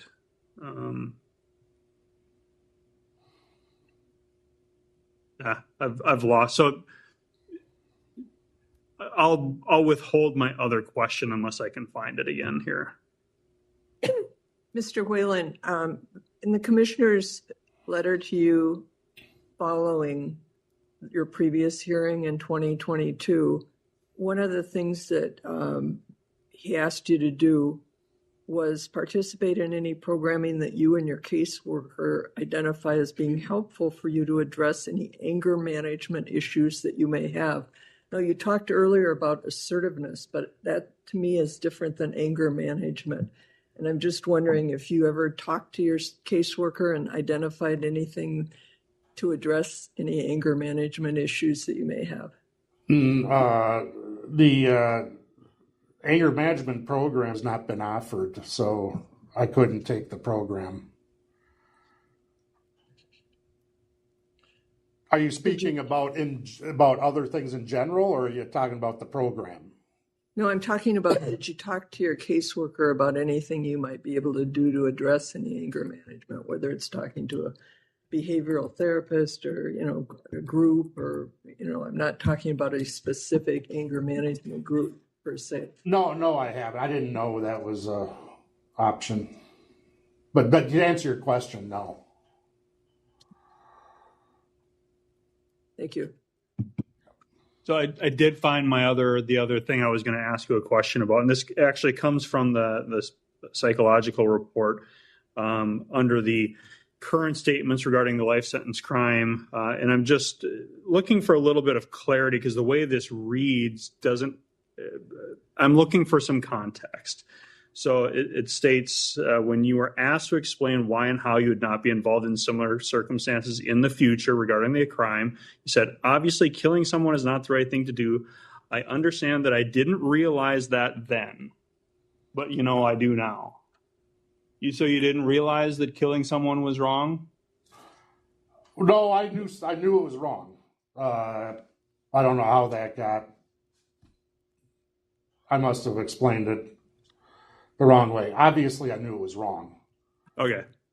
But it was the wrong course of action. Okay, gotcha. Okay, thank you. Yes. Mr. Whalen, how did your relationship with Mr. Wallace's wife proceed after you were incarcerated? We'd stopped seeing each other before then. So we haven't had any contact. Thank you. Yes.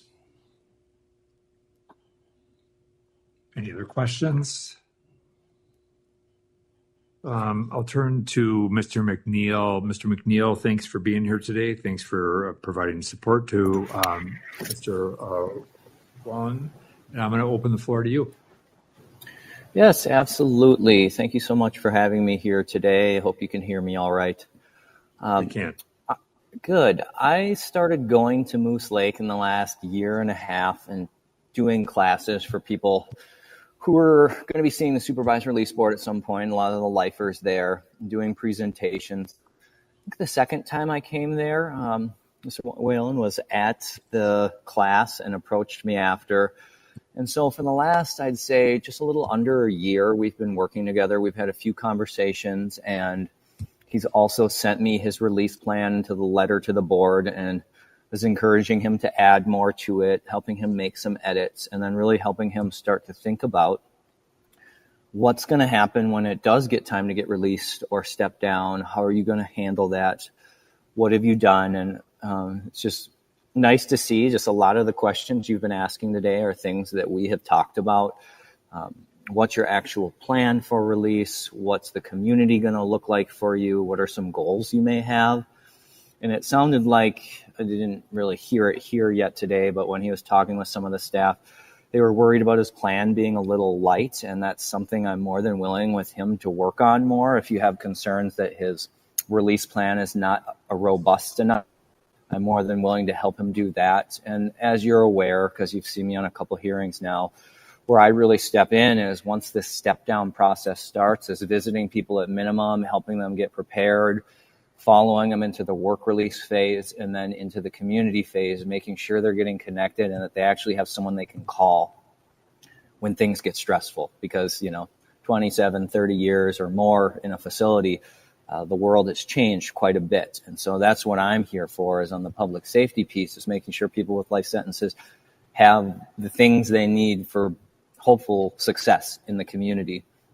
And then as well, like I said, helping follow in the step down process. And what I really like with Mr. Wallen is that he's recognizing that it's not just from this hearing to the door, and what he's asking for is hopefully a little relief and just stepping down into the next phase where he can have a little more privileges, get a little more used to some aspects of the community and how minimum works.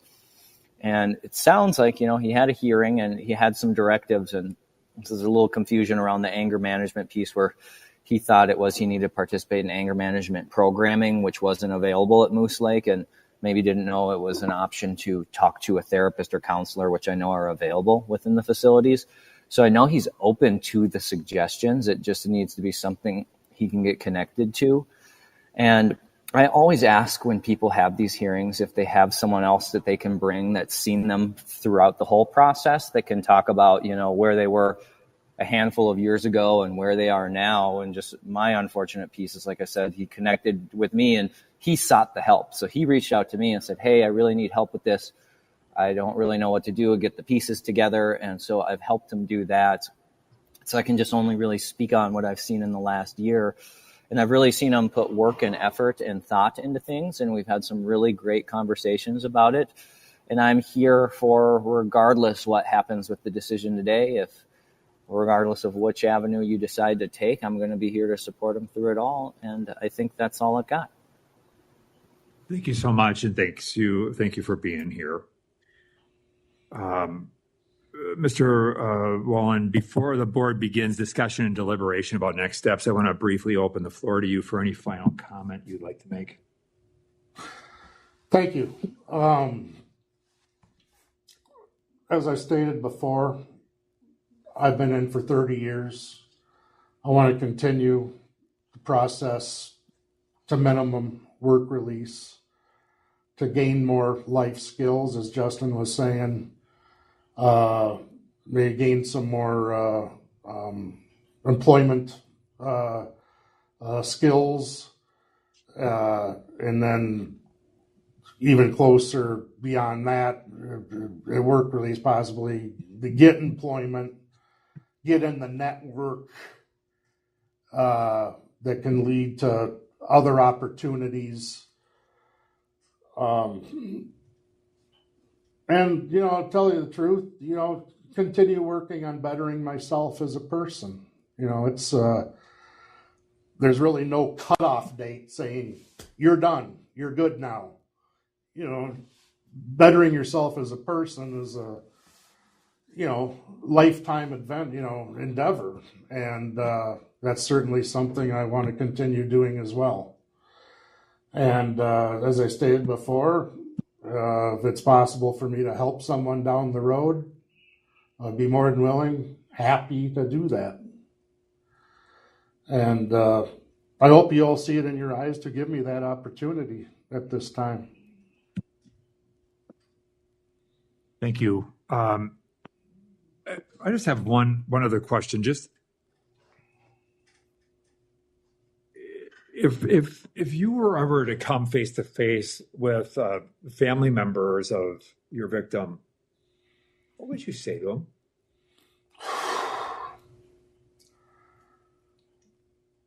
How deeply sorry I am for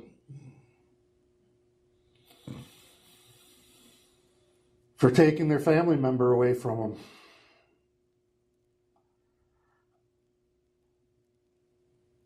I would beg for their forgiveness. I wouldn't expect forgiveness.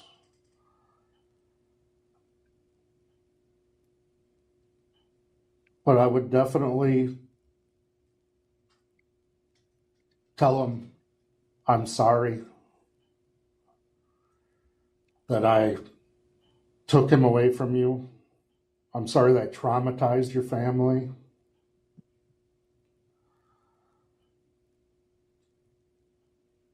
Thank you. I'm sorry. I'm sorry. Yeah. You're welcome. All right. With that, we'll close the discussion and open the floor to the board for discussion about next steps. One thing I was struck with, I mean, I kind of felt this as I read quotes all the way through, but in 2025 in the PRT, they said he didn't seem very authentic. He was reluctant to share with the team. When he was asked to talk through his crime, he struggled, conveying remorse, et cetera, et cetera. And then a month later, in March of 2025, when he appeared before the PRT, they said he was better at being remorseful, reflecting on his feelings, being a little more vulnerable. It just made me think maybe he needs more time because in a lot of what I read, I don't know if I'd call it minimization or just not referring to himself, but like they or so. That's kind of where I'm at right now.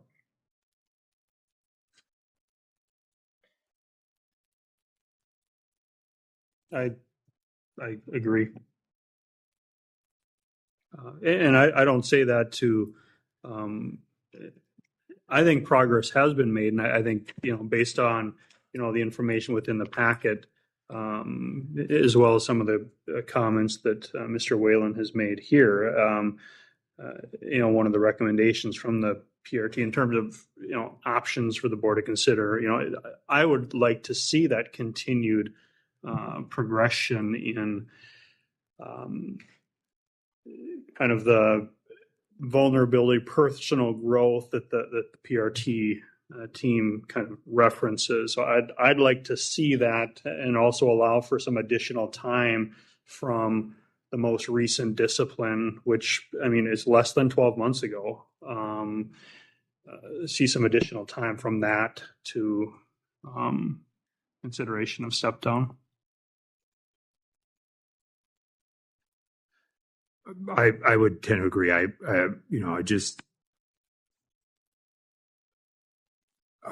find it, look, things can happen, but I think to see kind of the passive aggressive stuff at this stage of the game is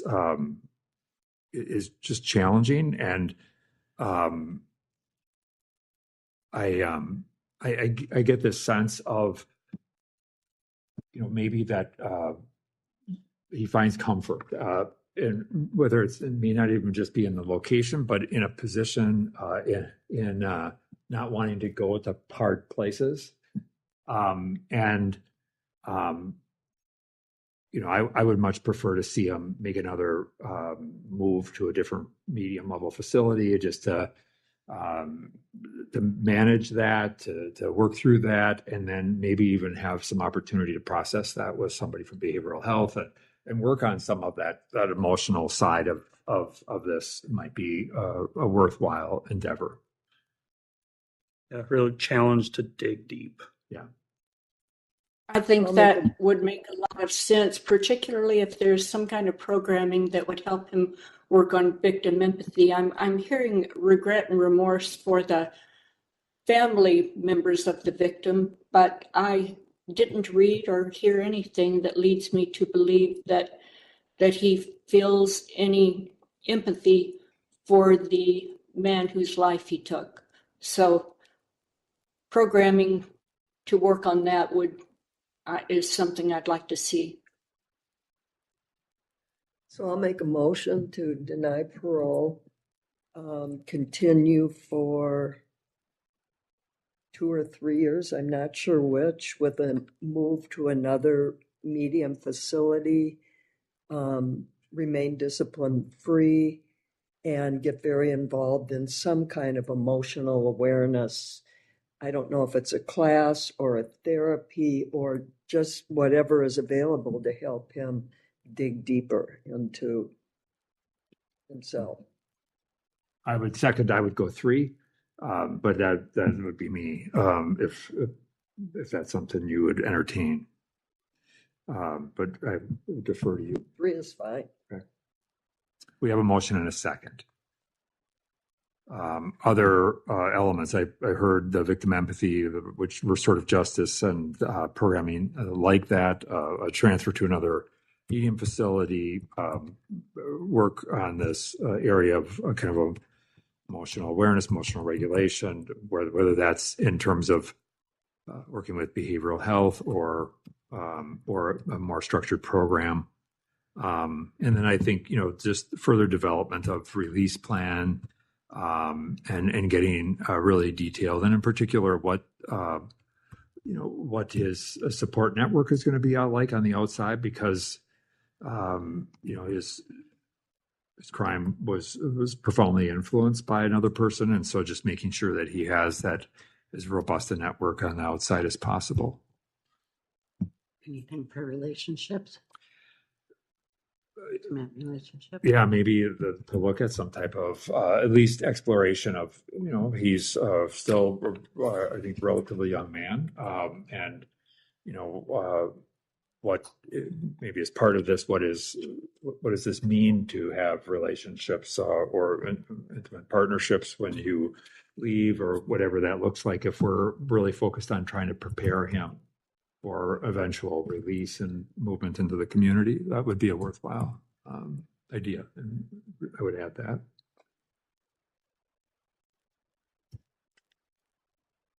All right, we have a motion and a second. This is a denial of parole, continue for 3 years with a move and the programming that we've discussed, which we will summarize and provide to Mr. Wallen directly. To the motion, Board Member Bray? Yes. Board Member Earhart? Yes. Board Member Larson? Yes. Board Member Ramstead? Yes. And Schnell votes yes. Unanimous votes for the motion as put in place. Mr. Wallen, you've had a chance to hear where the board's at. I think if there was anything, I would really encourage you to just to do that dig deep work that it sounds like your PRT talked to you a little bit about, and you heard from us, and really make the most of the experience of the challenges that we want to put in place. Be clear that you may feel like this was a failure, but this is a movement that is intended by the board, I think, to try and test your readiness and your next steps. So with that, I wish you good luck. Can I say something? You sure can. We'll give you one shot to do that. You brought up about empathy for the victim. I have much empathy for the victim. Unfortunately, with a lot of the programming that we do, the focus is on, the family of the victim, not the victim himself. But that said, I do have very much empathy for the victim, even though I might not have conveyed it. I guess I'm so used to looking at the the ripple effects and the people around him that sometimes I don't bring him up, but I do very much have empathy for the victim. I appreciate that. I would also just say and add that, that when you in your description of the crime, you in fact did a bit of victim blaming, whether that was your intent or not. That did come across that he was what he was doing in that relationship, whatever that was, and so I would just point that out. At that time, but that doesn't mean he certainly deserved what I did by any means. Okay. I just wanted to say that. All right. I appreciate that. All right. Thank you. Next, we have just. Thank you, Moose Lake. We appreciate it. All right. And Mr. McNeil, thank you. By way of. Thank you. Take care. All right. Thank you. By way of new business, we will try to. I'll be working with Becky to try and find some time to discuss some of those recommendation pieces that we had, and we'll just have to. Our meetings are kind of tight and long here, but we'll try to build in some time to make that happen. By way of new business, but we'll look at one of our dates here when maybe we can find a little time to do that. And with that, action items wise, I would just, as somebody who would make a motion to approve the minutes of the March 25th, 2025 meeting. So move.